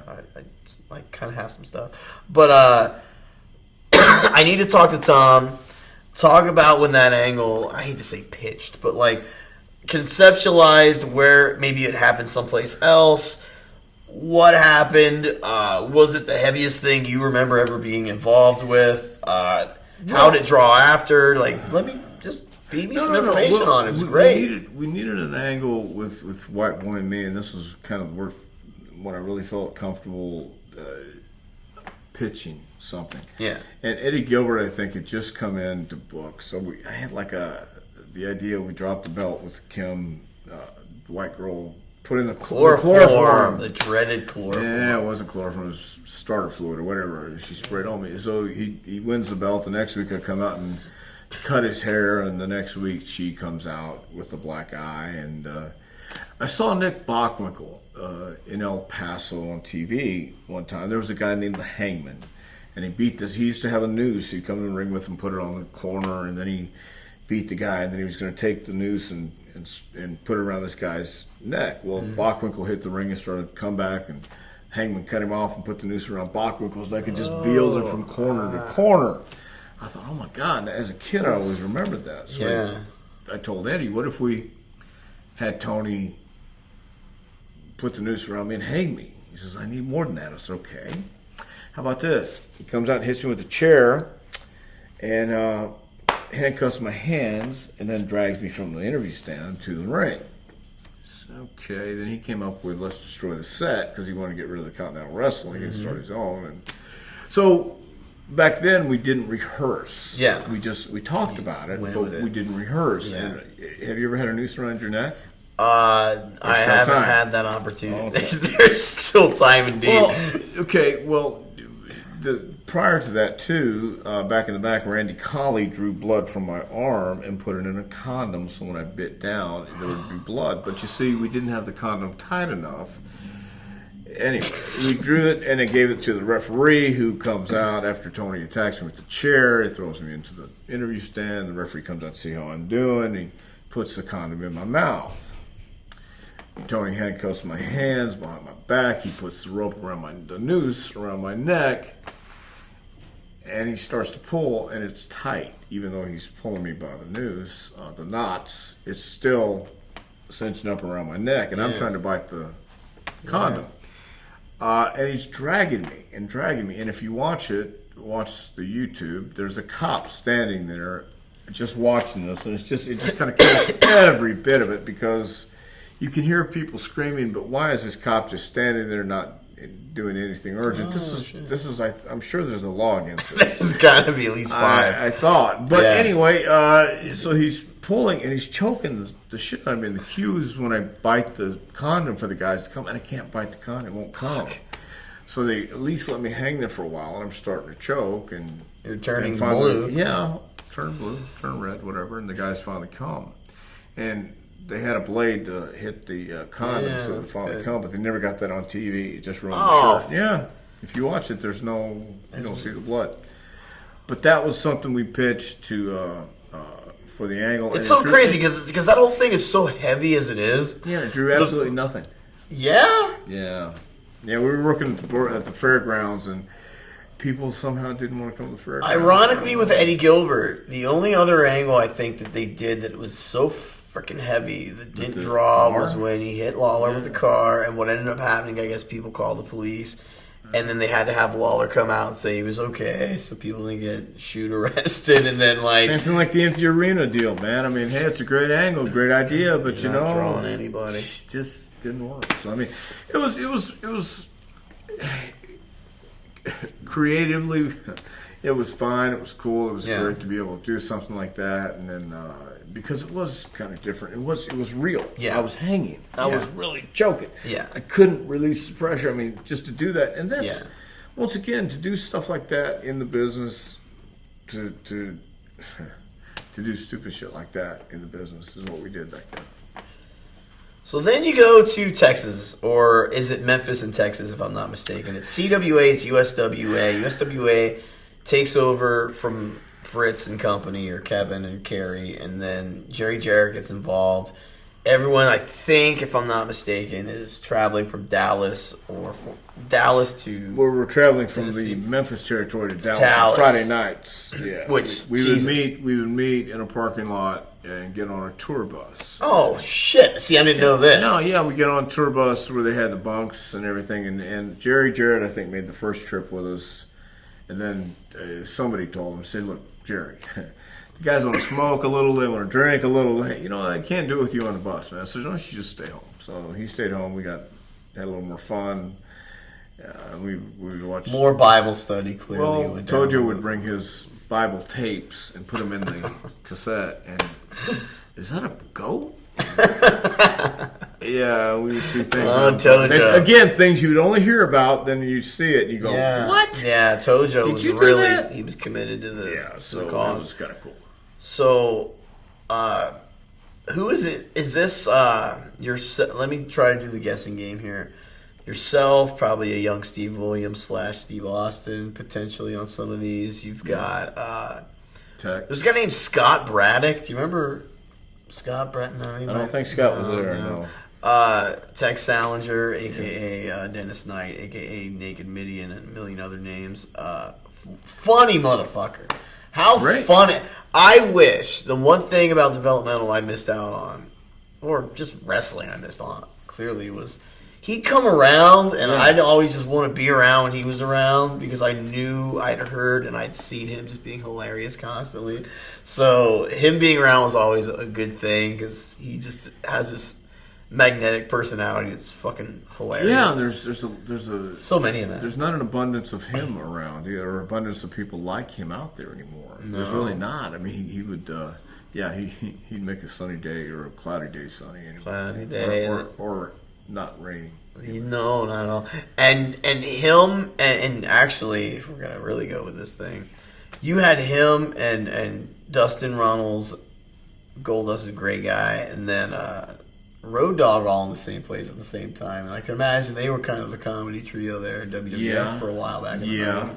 Dustin's pretty Dustin, witty. And hilarious. Road Dogg is incredible. All the Armstrongs have this incredible sense of humor, incredible sense of just knowing what to do at the right time. Yeah. So again, you take the bus.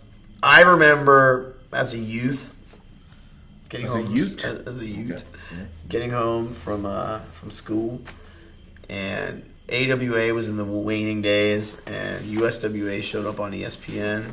I think Joe Pedicino and Doyle King, and they would they'd have. I swear to God, no disrespect, but I swear to God, I saw 800 matches between yourself, Bill Dundee, Eric Embry, and Nightmare Danny Davis. It was Jeff Jarrett. Jeff Jarrett was in the mix too, but I just remember thinking these guys are all great and I'm enjoying it, but like it's on every day and I see them and you got El Grande Pistoleros up in that mix. Gypsy Joe. Gypsy, MF, and Joe. And it was a fun show, but there wasn't much variety. Back then, look, it was a little scarce. No, the talent was a little scarce. It was kind of kept in the mix, I think, with the guys. And Eric was booking back then, Eric Embry. And he would never be someone to push himself over everybody else. But look, man, I got along with Eric. A lot of people didn't care for Eric, but I tried to get along with everybody until later in life. Obviously, it didn't work. Stop. But the fact is, Eric was I think that was the angles going on in Memphis, and it might have been a little redundant now and then. The thing with Eric was Eric always got over. Like Eric, he was going to make sure he left. Eric, when he wrestled P.Y. Chuhai and saved the day, and he brought back Taurus Bulba, and Eric beat Cactus Jack in 9 seconds, and Gary Young, and he fight with Skandar Akbar. And following the Von Erichs in Texas, even with all the terrible, unfortunate things that happened, following them with the scorched earth was going to be very difficult. But Eric made it work. Eric drew some fucking crowds, and Eric really got some good heat on himself. And like, I look at Dusty the same way. Like, how dare I say Eric Embry pushed himself when, like, Dusty pushed himself, but Dusty pushed himself and sold out buildings. So when you actually can draw and back that shit up, then why not? Well, but most, in fact, all your top guys, and Dreamy said this at the last camp he came to in Charlotte, and he talked to the kids at the camp saying, yes, I had an ego, but you have to have an ego to be successful in this business, and that's what all those guys did to push themselves, especially when they're bookers, and it was up to them if it drew or not. So guys like Eric, when it was, and if it wasn't, he was going to leave. He wasn't going to stick around if it didn't. Eric Embry. Years back, I worked with a gentleman, and he's just like, yeah, I work in wrestling. The guy's like, yeah? He's like, who you work with? I'm like, oh, well, he goes, you work with Eric Embry? Pops. Not Andre the Giant, not the Ultimate Warrior. This man named T remembered Eric Embry. Named T? T, Terrence. T-Dog. There you go. I mean, a lot Eric of people, Embry left a mark on T-Dog. He remembered. You don't forget. well, Eric left a mark on a lot of people. Sometimes wasn't always the best, but it was. You remembered Eric, and Eric did have some good ideas. He was booking, I guess, when nobody else wanted to. Lawler was taking a time off, and Jarrett didn't feel like doing it, and Eric told Jarrett and let him book. So that's the way it worked back then, man. You didn't have a team of writers; you had one booker to answer to. That was it. I'm not going to get into this one. I got in trouble enough earlier in the week. There was one booker that had autonomy over everyone. Yeah. I mean, shit, look at Bill Watts. I thought of this earlier on my long drive here. Bill Watts, Taskmaster. My way or the fucking highway. But, like, Bill Watts still, even though big 280-pound guy, Bill Watts pushed Hercules, Nikolai, and Hacksaw, and Butch Reed, and Jim Neidhart, and Kamala, and all these big fucking dudes. But then Bill Watts talks to Jerry Jarrett, where's the blowjobs? And then the whole conversation happens, and he understands that bring in Itty Bitty Dundee, bring in the rock and roll, bring in the Midnight, bring in Terry Taylor, bring in this whole crop of young guys, bring the young girls in, and the young guys want to be there, and then your territory gangbusters. And Bill Watts, for all the shit that he gets, at least was smart enough to not be autonomous and like, my way or that. He was like, shit, okay, this is working. I'm going to let this guy be my booker. We're going to do this shit. And then they drew and did really freaking well. And it's funny that Bill Watts then worked for Vince in 96. And within months, he's just like, there's only room for one Titan in Titan Sports. Right. And he hit the bricks. And it's just like, it's just an interesting philosophy to look at from afar. We're like, Well, and even up close, it's because something had to give, and something had to change, and the business was changing. And for the Rock and Roll Express and the Midnight Express to go in there, they were average-sized guys as compared to the monsters like a Butch Reed and Hacksaw. They went in, and Bill saw results. He saw the houses go up. He saw his audience change.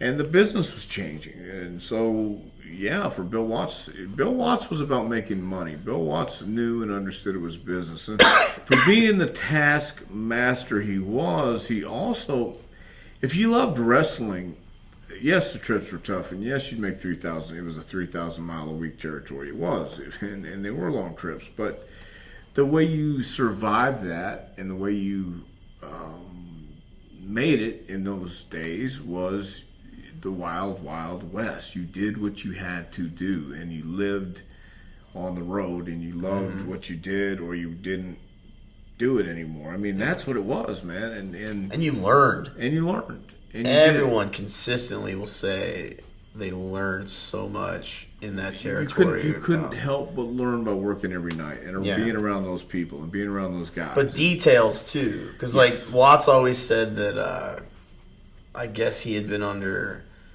Roy Shire. Yeah, Shire. And you had Eddie Graham. Yeah. And Watts always had such an attention to detail. Like Cornette always talks about it, how if you're going to have a tape fist match, tape, you're going to do that. it's fascinating to look back on just how much he pushed his talent, not just physically but mentally, to just know what you're doing, know what you're selling. It's really difficult, I think, for anyone who wasn't a part of that era, who wasn't there live, who didn't get a chance to experience that feeling even on TV, just watching it on TV. When you talk about detail, the little things that you don't know are there, but without them, they would glare right at you. Yeah. And that's not as prevalent today as it was back then. Yeah, and that's why they believe so heartily too, because obviously you look back and you see people trying to avoid being stabbed on the way back to the dressing room in Tulsa, Yeah. and you're like, Yeah. shit, okay. They always had the biggest, baddest dudes.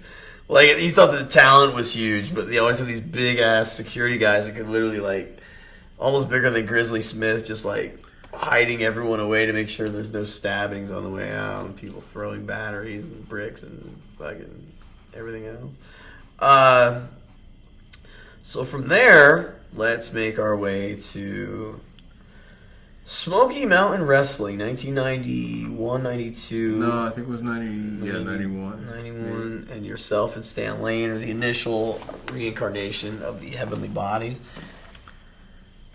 Well, that was again, after being in Memphis for maybe a year and a half or however long it was. I got a call from Cornette just asking if I'd be interested in coming to Knoxville or Morristown, because he had just left Rocket WCW. Promotions. He and Stan, Yeah, and Huff. And done. so I thought, well, sure, man. And he told me what he had in mind, because Bobby had a contract.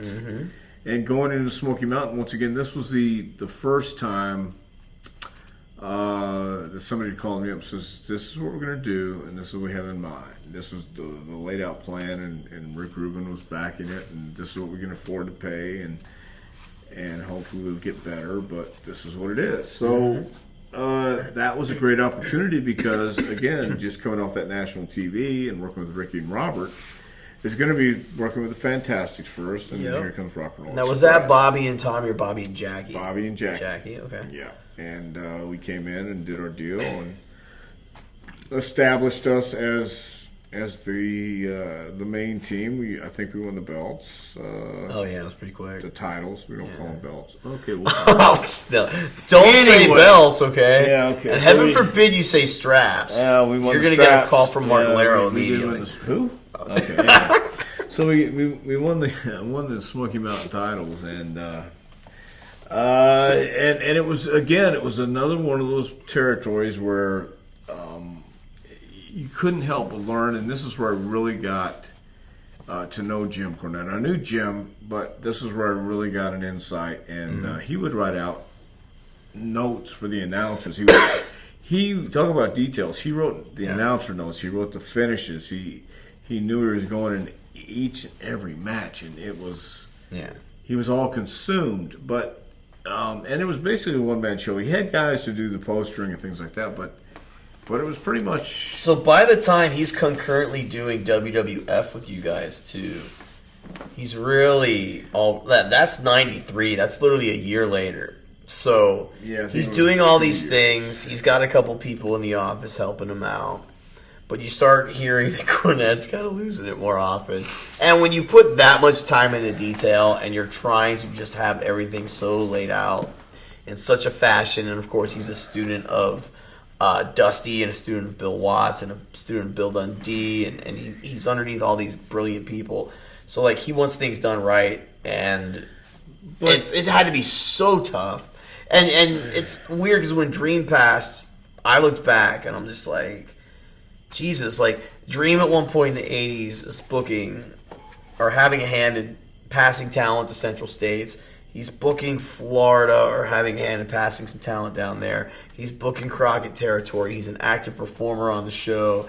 He was doing so many things at one time. He was doing them really, really well. And it's fascinating to see how some people just have such a knack to just be able to multitask. They make it look seamless until they don't, and until they start to feel the pressure, and still they start seeing guys, because they expect, and they accept nothing but perfection. When you have guys who don't perform up to the standard he thinks they should, then that, I think Jimmy was taking it personal. I don't know if he's taking it personal. I think he was taking it as you're not pulling your weight. Yeah. And when he had guys that he put so much stock into and was given an opportunity, I think there was a time where he might have, I don't want to say was stressed, but he had a lot on him, and Rick Rubin's wanted certain things and demands, and he had to make sure The Mummy. Yes, Rick was Prince Karras. had to make sure that was satisfied.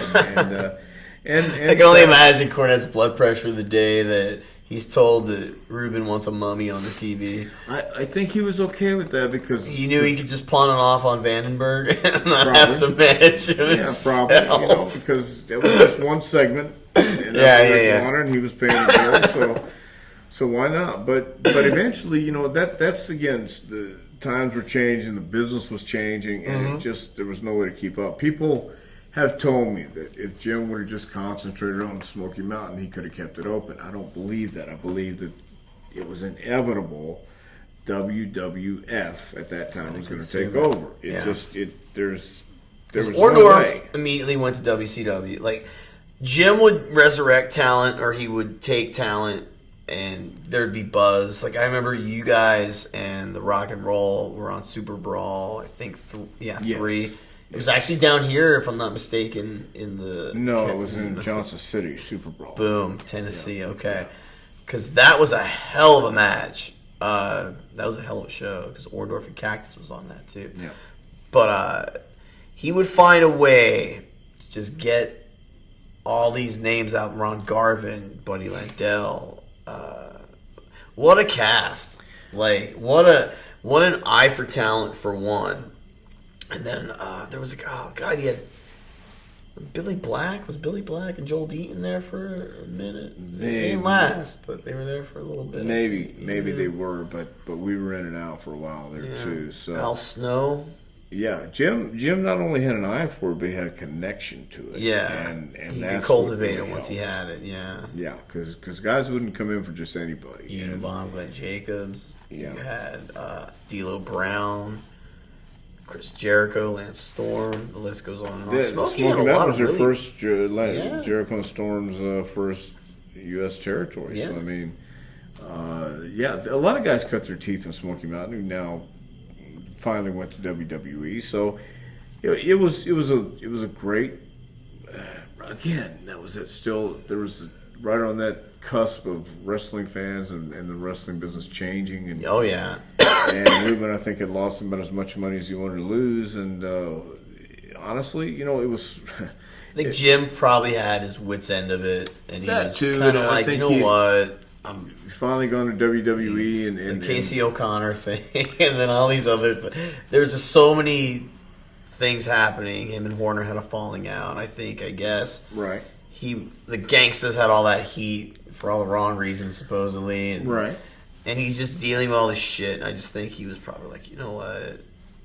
Well, I think so. And he was offered, I think, the gig to come up to Connecticut, and it sounded great at first, and always does. Oh, certainly. And eventually it turned into what it turned into, and here he finds himself today. Yeah. But I think he's doing okay. And he's the happiest he's ever been. Exactly. That's my point.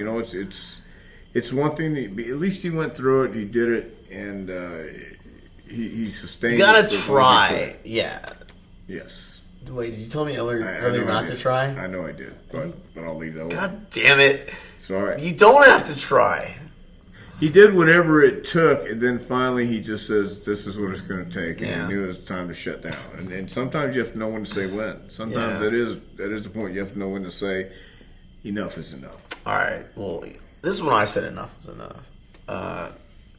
It's 1994.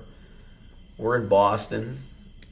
You and Jimmy Del Rey just have a Match of the Year candidate with the Steiners at SummerSlam in Detroit a couple months prior.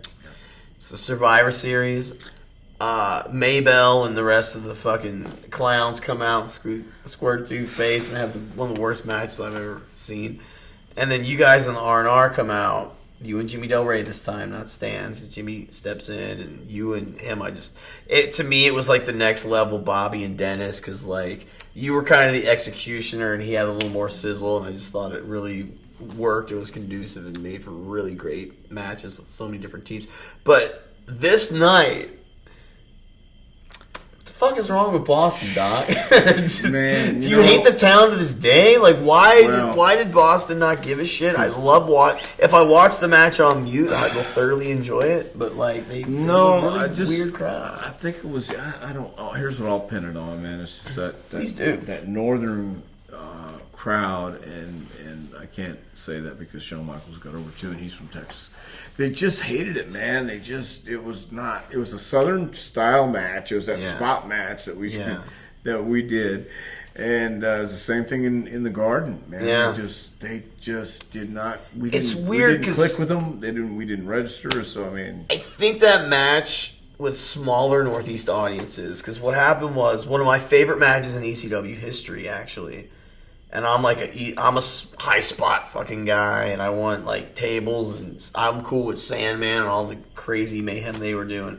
But then, as I look back now and I re-examine, one of my favorite matches ever was Wolfie D and Jamie Dundee came up, and they had a match with Spike Dudley and Mikey Whipwreck, and they did the complete bullshit Roughhouse Fargo Memphis special kind of tag team match. And they did all the bells and whistles and tricks, and it holds up. They had the crowd in Philly who hadn't really been educated or seen anything like it, eating out of the palm of their hands. And I was just like, holy shit, this is so cool, because this is like a hard crowd to get over with. And they just came up and did, and nothing ever came. It pissed me off, actually, because the PG-13 really didn't do anything in ECW. But like that initial series with Mikey Whipwreck and Spike Dudley as little babies against them was just so entertaining. Well, I mean, that's just sometimes you connect and sometimes you don't. We just didn't connect, and I think those guys had some connection. Yeah, so, yeah, it worked for that. No, I'm not afraid to admit we just did not connect and register with that crowd or the Northeast crowd. We did not. So, and the Steiners match, since we had to bring up, sorry that memory, but the Steiners match in Detroit. Their hometown. If you all haven't seen it, there's something called the Network for $9, maybe 99 cents too. But like SummerSlam '93, there's a hell of a Doink the Osborne match with Bret Hart, and then it leads into Bret and Lawler.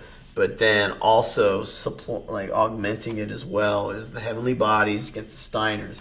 And I have always said to anyone that asked me, I like the Steiners matches with them more than I like the Steiners and the Midnights even. I mean, I think it... And the Steiners, they did their high spot match where they're going to drop Muda and Hase on their heads, and then they do the match with the Nasties where they're just going to do a million dangerous-looking suplexes, and then they did matches with the Road Warriors with big two bulls going head-to-head, and they had their style, but this was the first time I kind of saw the Steiners kind of be modified to a degree and work like a Southern style tag, and I really think everyone should watch it and study it. It's an enjoyable match. What were your thoughts going out of that thing? 'Cause you had to have known it was a hit. Like, that was a hell of a match. Well, in the beginning, we didn't think they would want to work with us too much, and we were really kind of apprehensive at first, but then they knew Jim, and they were pretty comfortable, and that was Jim laying out the match and explaining what they wanted to get, what we wanted to get out of it, and it was their hometown, so we were there to.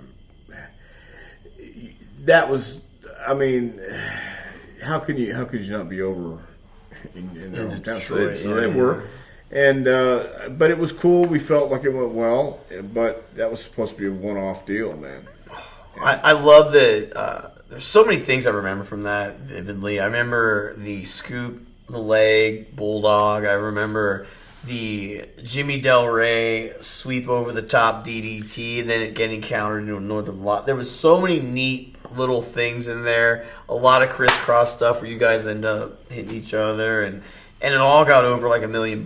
And you know, it's a really enjoyable match that people need to watch. And then we went to Boston. And then you went to Boston right. with the R&R in a match that got over in every other region and fucking city on the planet, and it just didn't work in Boston. They wanted the fucking clowns. and Chuck Norris and The Undertaker and Yoko. It was just fine. Different flavors of ice cream. But, yeah. Exactly. I don't know. ECW. I remember this vividly. I was just about like a junior, senior in high school. Heavenly Bodies come to ECW. Public Enemy is the flavor of the month in '95, and Paul Heyman does a fucking amazing job of masking a lot of Ted Petty and Johnny Grunge's faults. And I'm not discrediting them, but like, I thought they were the best team in the world, bar none. And looking back, there's some holes subjective-wise that I think they had. But you guys come in, you do a quick angle with them. Why does it end so fast? Why are you guys kind of in and out? Well, you guys were still with WWE, correct? Right. So was that one of those under-the-table loan situations where... Yeah, I don't remember the exact reason we Specific. came in and it ended like that, but I don't believe it was ever supposed to be a long-term deal. Okay. I think it was just one of those things that we shot, and maybe they wanted to see how it would go and go from there. But I don't remember anybody ever talking to us about a long-term deal or anything like that. So I think they might have been kind of scouting Public Enemy at that time, though. So Then you had a match with Candido. yeah, man. And I skipped over the entire run with Candido, but we'll get to it. You had a match with Candido in ECW, which 1997-ish. Take the powerbomb off the top. Yeah. Yeah. Doc is not afraid to take psychotic bumps when need be. Took the No, powerbomb off the top. Put him over clean as a sheet. Hell, I really enjoy looking back on that one. I don't know how often you've seen it, but it's a hell of a match. And No, I've seen it a couple times, man. But that was again. I always thought about. I never cared. Here's where I should have, but I never cared about winning or losing. I'd rather lose better than. I'd rather be able to lose to somebody better than anybody else could lose to somebody. You know what I mean? I'd rather do that. And Candido especially, that was his arena. That was his house. So that was... And Paul actually called us. Bubba Ray and Chris picked me up at the airport or wherever I flew in, or wherever I came from, and drove me there. And Paul called Chris on his cell phone on the way and just made sure that I knew I was going to do the job. Well, I was going to do the job anyway, but Paul had to make sure. yeah. So Chris pitched the powerbomb off the top, and I said, well, how's that ring to bump? And he says, it's a great ring. So even if it wasn't, I was going to take it. So, and again, Chris it was a fun match, man. It was, and again, That always helps when you're in there. it always does help. And that crowd, the arena was, when I walked in there the first time, though, when Jimmy and I went to the ECW arena, I walked in, and nobody ever told us we were going to stay there for a long time, but I knew when I walked in, it was like, this is my kind of place. Yeah. Backstage. That vibe, was that feel, my fun. kind of place. You're Fun. kind of There was, fun. if I remember, there was a downstairs. It was almost like a church with all the Bibles going around. everything. Yes, anything you wanted, man. It was. It's just, the ECW Cathedral. Yeah, man. It really was. existed on I could Swanson. I could see how the following happened. Yeah. And it did. Delightful. And even then, I kept following after I left. It's a delightful place. God, so then you and Chris become champions at WrestleMania. You defeat the Godwins. Talk about that. Bittersweet because it was a pre-show. Pre-show. It was like you couldn't even put us on the show. But That, by the way, I don't know if you agree, that's right around the time I think Vince really just decided to devalue tag team wrestling. And it's not a. Pretty I much don't. devalued already because they didn't have any really good teams. I don't think it's an indictment on the. I don't know. I mean, you had Al Snow and Marty. You had you guys. It's Smoking Guns. Right. I think there was enough happening there, but like for whatever reason, I think that's right around the time it seemed that. For whatever maybe. Well, for whatever reason, maybe it was a money thing. That was when he was getting hit hard in the pocketbooks, and maybe he was like, "Oh, pay two people instead of one." You're always I in don't a know. tag team. I think the philosophy was one was either going to get over and one wasn't, or one guy was only going to shine. It was There the Sean always Marty always- thing Yeah, with Sean and Marty and Brett and Anvil. and Wow, I never thought of Bulldog that. and Owen. It's just I think that was his the philosophy. Yeah, that was what was going around, and there really wasn't the buzz about tag teams wasn't really happening. So I mean, they gave it to us to. It's never recovered. I hate to say it. It's never recovered. It's With the Divas Revolution, I'm begging for some. I thought the Young Bucks would have been it, but they signed that good Ring of Honor deal, so good for them. But like, I don't know what it's gonna take, but there's a lot of really good tag teams there, and I like them, and NXT's loaded with them now, and I don't know. I couldn't even. God, do I know who the tag team champions are? Well, what if we just kind of wrap it up like this? And I don't mean wrap it up. I don't mean wrap up the feel of what might be happening today with either tag teams or just in general, whether it's coming from NXT or the independents or wherever it may be. The reality is, everybody is going to look at WWE as this is what professional wrestling, even though they don't call it professional wrestling, it's sports entertainment.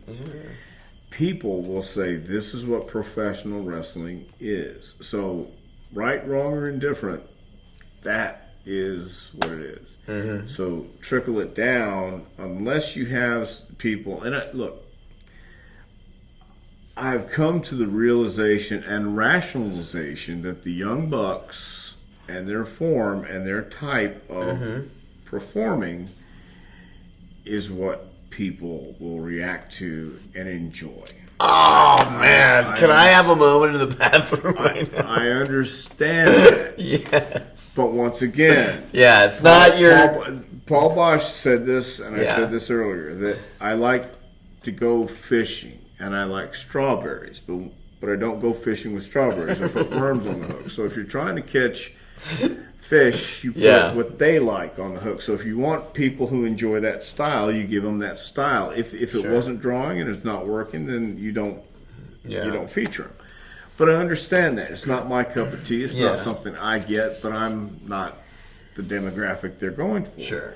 So I understand that, but until It's one of those things that I talked to Meltzer about and Sean Waltman about, and we get it's not everyone's cup of tea, but like Meltzer brings up in the 70s, you had vets pulling Steamboat and Flair aside, you guys are killing the business, and Waltman is like, when he was coming up, Jesus Christ, what are you guys doing? You valuing everything. Everyone who's a little older will always tell everyone that's a little younger, you're doing too much. Because everyone else older or smart enough to know how they're feeling physically at the time, and I get all of it. But my God, those guys connect, and I've seen it in California and Japan, and wrestling the Hardys down here down south, and just the dog and pony show of one thing leading to the next. It's just not mindless high spots. You threw maybe two very, maybe one very. Impactful super kick that meant something in a match, they'll throw down like 17, including double super kicks to the face, and they'll still get that shit over in the right place. Now they can't take that everywhere because different audience. It's the whole you got in Reseda it's cool, but Nagoya might not buy it, and they're smart enough to modify too. But like. I'm just glad to hear you say that because I get why Jim Cornette doesn't like it, but I also remember watching Bobby and Stan have matches on the Superstation where they would do the double goozle and the double gravedigger and the flapjack, and then they hit the Vegematic, and it was like this fun fireworks show. Right. And granted, the guy wasn't constantly kicking out; and they were picking him up. Right. But it's still we're going to just blow our load philosophy of we're showing some shit off, and the Bucks, to their credit, can do all these things with so many variant different teams that they make it work and people just buy into it. And you know, I don't know if you've met them. I wish they were here. I would love for that formal introduction because they're great dudes. And well, but the thing is that kind of turned me off from some of the stuff I've seen where the guy goes up and gives a superplex and 10 seconds later there's no selling. And that's where I'm coming from on the selling part. Yeah. But if people want to see that and understand that's what they're seeing, that's cool. I mean, that's what it is, and that's where you're going to find your flavor of ice cream. You know, not everybody likes G.G. Allen. He's dead. But there were people who actually watched. The Murder Junkies. Yes, and would go and see that show. Yeah. Not everybody's cup of tea, but the same thing. Some people don't want feces sprayed all over them. No, and some people don't want to see a super kick 16 times in the face. Same thing. Feces. Kick 17 times in the face. How dare you? I see what you did there. How dare you? What a heel turn. You're the one who said it. What a heel turn. Did. No, that's my point. It's the same thing. It's, you know, you like this, I like that, and you know, you're allowed to go see that, I'm allowed to go see this. And that's the way it works. If it works, it works. But if it doesn't, you know, I like Will Ferrell's kind of comedies. Sure. A lot of people don't. You know, John C. Reilly, I like that comedy, but other people just don't get it. So that's cool. I'm not a big Star Wars fan. Other people are. They fucking love it. Okay, so I mean, who's to say what's right and wrong? It's if they draw money and they make a living at it, then more power. Riley was great in Boogie Nights. I watched Boogie Nights for the first time the other day. I haven't seen it. I think it's a great movie. I think it's a wonderful movie. It tells a story. It's a real, for a while there, it's a real downer. Well, the whole movie is a lesson in downers, okay? It really is. It's a lesson in life. Only someone in wrestling would say for a while there. Yeah. That movie about pornography where everyone's fucked is a real downer. But But you know what I mean? Maybe. Yeah, of course I do. I know exactly what you mean. But there's the end of that lessons in movie life there. About, yeah, there certainly is. There's lots of them. Yeah. Let's, you know, I this is going somewhat long, but what we're going to do, we're going to fast forward. Apologize. We're going to go to FCW, where we both were there. Oh, okay. I didn't even think about that. Sorry, I missed that. It was a nice thing.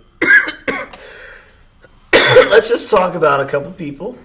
And I want to start with someone we both love dearly, the American Dream, Dusty Rhodes. Mm-hmm. You were there longer, spent way more time with Dream than I did.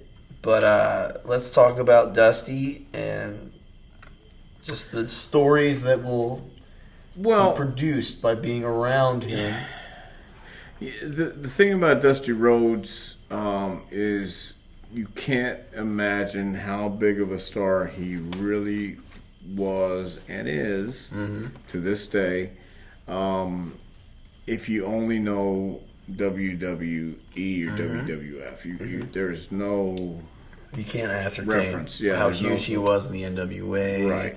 And in Florida in particular. I really learned that when I got here in 2011. Right. He's just a local legend. He was a star on the magnitude of Andre the Giant. He was a featured guy that could go to every territory main event, and not there weren't too many guys like that. And when I got to know him in Florida in FCW, I never could imagine that. Never would imagine. And when I got my walking papers, he was a guy I talked to at least every 2 weeks. And he would call me, and then my wife, and he would have these football bets. She's an Alabama girl. He's a Texas Longhorn. They would have these bets during the game and during the season.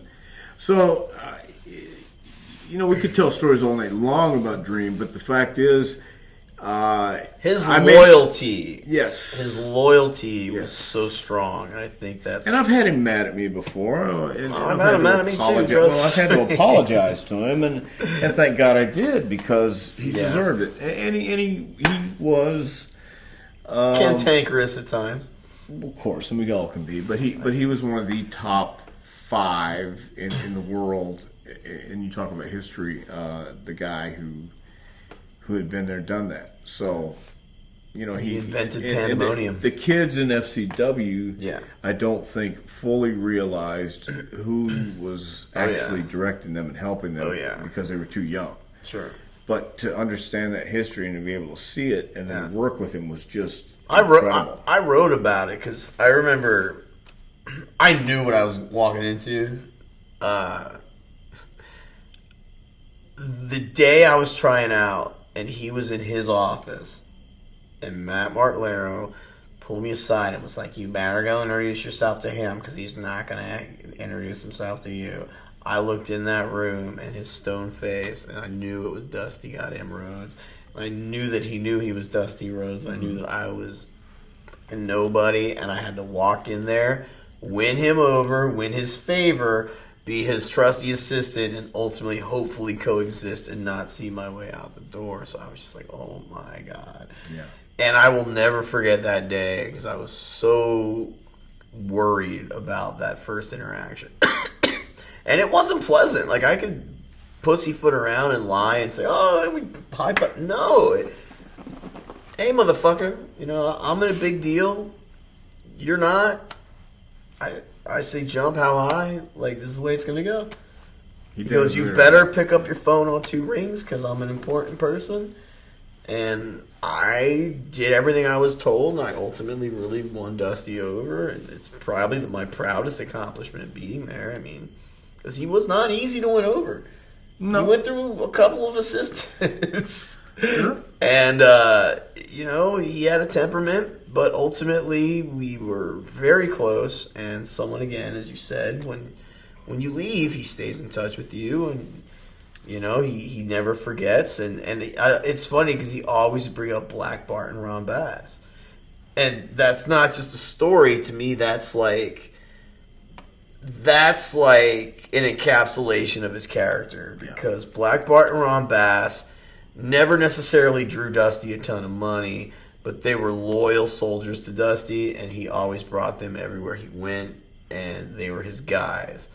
And that's the hallmark of Dusty Rhodes, in that he was very loyal to people that were loyal to him, and in times when they're tough, he remembers that kind of stuff. And he had a unbelievable memory. Just ask Terry Taylor. So it's one of those things where you ask. I don't want to ask Terry, but that story's out there where Terry tells how Dusty remembered what Terry told him, literally a decade or 2 earlier, with headphones on. But Dusty was awesome. We're very lucky to have, and he was so. I look back on the TV days now when Dusty was in full dream mode and just really full of piss and vinegar, and he needed shit done, and we all better step to it because this was TV day, and oh man, it's so great because he was so nice to me. Like, I remember being told, like, man, you are going to cower and be in fear. And I was always in fear, but, eventually it was, it's dream. And by, at least 7 months into it, he's pulling me aside. Slow down, motherfucker. Sit down. Let's share a sandwich together. And it's going to be good, Robbie. Don't you worry about these things. Mm-hmm. They on our time. I just feel like, all right. You can wait, H, and it was Dusty just having all that confidence, and then he could impart it onto you, osmosis style, and you're like, all right, things are going to be okay. It's not the end of the world, it's just a TV at Full Sail. We're going to get through this without catering, and it's going to be fine. Right. But yeah, unbelievable. That was a high point. Let's talk about Norman. Norman Smiley is one of the unsung heroes of developmental, in my opinion. I think he never gets the full credit he deserves. I believe he's starting to get the full credit. And Norman's one of the greatest trainers because he has that temperament. And it's not just showing you the whole, it's the manner in which you do it. And Norman has that bedside manner, so to speak, to make you feel confident and relaxed. And that's it's easier to learn for many in that way. Not all, but some people, especially when you're brand spanking new, which is why they would put him with the girls that were completely straight out of the modeling agency. Not everyone is going to have the temperament to deal with folks like that. I mean that in the nicest way, but like Right. when you are just like, well, I'm going to pin my opponent while they're laying on their front, and you don't get it, and Norman would not castigate you. He would not cast aspersions. He'd be like, you know what, you're gonna get the right way to pin someone next time. It's gonna be okay. Yeah. Other people are ready to blow their brains out backstage, but Norman's had that way about him, where he was like, Well, I've seen him on the verge, but no, Norman Smiley is one of the, you're right. He may be unsung, but eventually, as the years go on, I think more people are going to recognize. I think they already have recognized the value he brings to it. they had a great his knowledge and experience is piece on him on WWE.com recently. Yeah. Good job, Byron Saxton. Yeah. We love Byron Saxton too. Yeah, What a no doubt. pearl of a human. God.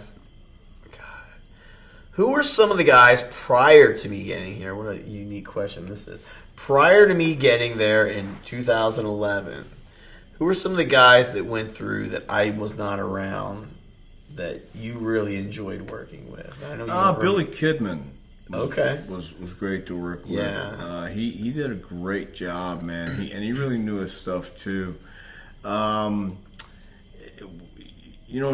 Cone in Atlanta when it was Deep South before we moved to FCW. John was really a great referee, but he knew his stuff and he had that confidence too, and that's why he's in the position he's in now. Sure.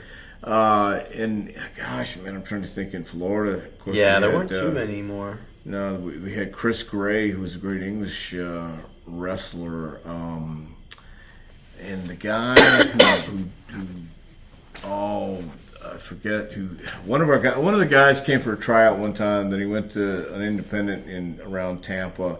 Was being a real jack off, and the other kid, the English kid, stretched him. Steve. I can't think of his name, but anyway, a lot of those English guys that came in were just really, really cool. The guy who did like the fur coat, the British Lion. Tommy. Yes. Tommy, yes. I know who you mean. His name's escaping me as well, but I know who you mean. But he was excellent in the ring. Yeah. And I really thought, oh man, TJ. Harry Smith. Yeah, Harry Smith. Davey Boy Smith Jr. now. He's won the rights to the name. He's utilizing it now in Pro Wrestling. Alpha Jr. was also enjoyable to be around. How about Low-Key? Low-Key I saw Low-Key first time in 1999. Yeah. And he and a guy named Monster Mac, another man. They both worked under Manny for a while. They're both trained by a guy named Homicide, who was another Manny Fernandez guy. Yeah. All of them tough kids from Brooklyn and the Bronx. Right. And Low-Key needed to, you need to take yourself seriously at times, but you need to know also when to laugh. Yeah, laugh isn't Not a whole really lot. in his vocab. No, it didn't laugh a whole lot. He's been a lot of places. Yeah, that's probably why. He's the Billy Jack Haynes of the modern era. God. Oh, Hero told me something the other day. He said Daniel Bryan never really spent any time down there. He lived in Vegas, came down for the NXT show. So, that's a misnomer. Knowing what I know in wrestling, I missed that one. He did spend a little time. He spent a little time, okay. But he was also in Vegas, and he was staying with, I think, Seidel. He didn't last long, okay, yeah. He didn't want... once again, what you do in the ring is really that much. What you do outside. So I don't think Daniel Bryan was being looked at as a star at that time. Not necessarily by people in FCW, but the people above FCW. And if you remember, I mean, you're told to go out and wreck the ring. You're told to go out and create mayhem, and then you go and create mayhem and wreck the ring and you do these things, and all of a sudden you're saying, "Wait a minute, you can't do that." No, you can't. I felt like when I was there, when you were at the helm, it was a relaxed rules FCW. It wasn't an old Wild West FCW. I think then when Bill DeMott took over, and me and him are fine now, but when Bill DeMott took over, I think that he just ran things with an iron fist. Now, whether or not it was someone higher than him with the marionette string, I don't know. But to me, you talk about laughing a little. I think that the laughter kind of died there for a little while, and I think a lot of people, unfortunately for me, I was really like the middleman. I was the guy that if the office wasn't trusted, they would come to me, and I think that probably led to me being perceived, the perception's a big one there, being perceived as a guy from the office. And I hope I wasn't perceived as a stooge per se, because I certainly was not. But I think I was perceived as someone who maybe wanted to be one of the boys as opposed to an office figure. When that's not necessarily accurate, I would just rather like the talent to know exactly where they need to go and what's being said behind closed doors. Not as far as grading or this or that, but if someone's getting bitched about behind closed doors for not having a mohawk and he's not told that he needs to have a mohawk, I'm going to pull that guy aside and say, hey bud, you may as well get a mohawk because internally it might be a problem. Wink. And that would be the things I would say. But I don't know. I think that as I go on a rant, I think that's kind of like my 2 cents on it. But, you know, I obviously never spent a day in the performance center, so I can't really speak to that. But, you know, the FCW/NXT that with Doc at the helm was just such a fertile, happy, fun place that, and I'm sure it wasn't always fun. Like, no matter what competitive developmental system you're going to be in, you're going to have talent bitching and kvetching and not being 100% happy because it's competition. But amidst all of the stresses and what comes along with developmental in WWE, I think there was a levity. I think there was a fun. I think there was always that you can go back to square one and we could all just get together and have a chat before the evening's card. And yeah, but once again, I mean, there's my way, there's this way, there's that sure. way. Not just one way to do it. There's not always the right way. It's just I had my, obviously they didn't want my way, so they wanted another way, and that's, you have to do what the office says and what the guys who pay the bill say. So while I appreciate a lot of people saying that, the bottom line is they didn't want it my way. And they wanted a curriculum, which I put out, which also you can find that on Amazon, or you can find it on drtomprichard.com. That curriculum, let me tell you, I was there for that. Yeah, well, I published it, you know. You certainly did. You needed to after all the time invested in that. Yeah, let's face it. But that's okay. I mean, there's no such thing as just one way to teach this stuff. There's no such way. It's just I have my way, and other people maybe have a different way and still get the same message across. It's all different flavors of ice cream. So you're saying, what's your message? No, you're not. No, I'm not. We would never say what's your message. No, because you demonstrate that without harming. You don't need to literally have a message. Come on now. That's just silly people with too much time on their hands. Do I want to end it on that? Let's end it on a happy note. Sure. God. What would you say out of your career would you say was the top 3 territories you ever worked in as far as having fun? Oh, Pensacola, Portland, and certainly FCW, if that was a territory. It wasn't territory. Yeah, okay. Well, FCW. I mean, they were all the probably most fun. And I will say this in closing: the most fun I probably had, and the best that I would, if remembered for anything else, is training and teaching, and at least trying to give somebody, because I don't know everything and I don't know it all. I don't know anybody who does know it all. At least just getting in there and trying to teach and help somebody coming in, because I know too many people who tried to break in, and you had your bus sawyers out there, and you had your people who took advantage, stole money, and I just think that's such a crappy thing to do. No matter what business you're getting into, if somebody's going to show you or teach you, at least show you and teach you. Don't just abuse you and beat you up for no reason just because you can, and don't make them run 10 miles and 1,000 squats and 1,000 push-ups, then get in the ring and stretch them. What does that prove? I never understood that. And anyway, that's what I would like to at least have thought I brought to the table. So, on a happy note, it was great. Dr. Tom, I'm so glad we did this. Yeah, me too, man.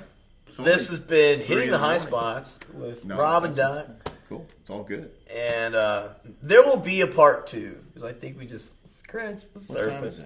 This is wrong. Yeah, I see that. Go ahead. Thank you. I got you a battery for that one time, right? Is that the same watch? You very well may have. Okay, go ahead. Remember when you got me a stapler? He got me a stapler, and he literally put on it Rob Stapler, because... I do things like that. That's why. And he gave me my briefcase, too. You what? God damn it, you did so many good things for me. You got me a briefcase to put my very important computer in, so I had my Mac with me at all times and all my notes. You'd be amazed at what I've done. This guy, pillar of the community, and he reads the Bible. For Rob Naylor, this is Dr. Tom Prichard. See you next time.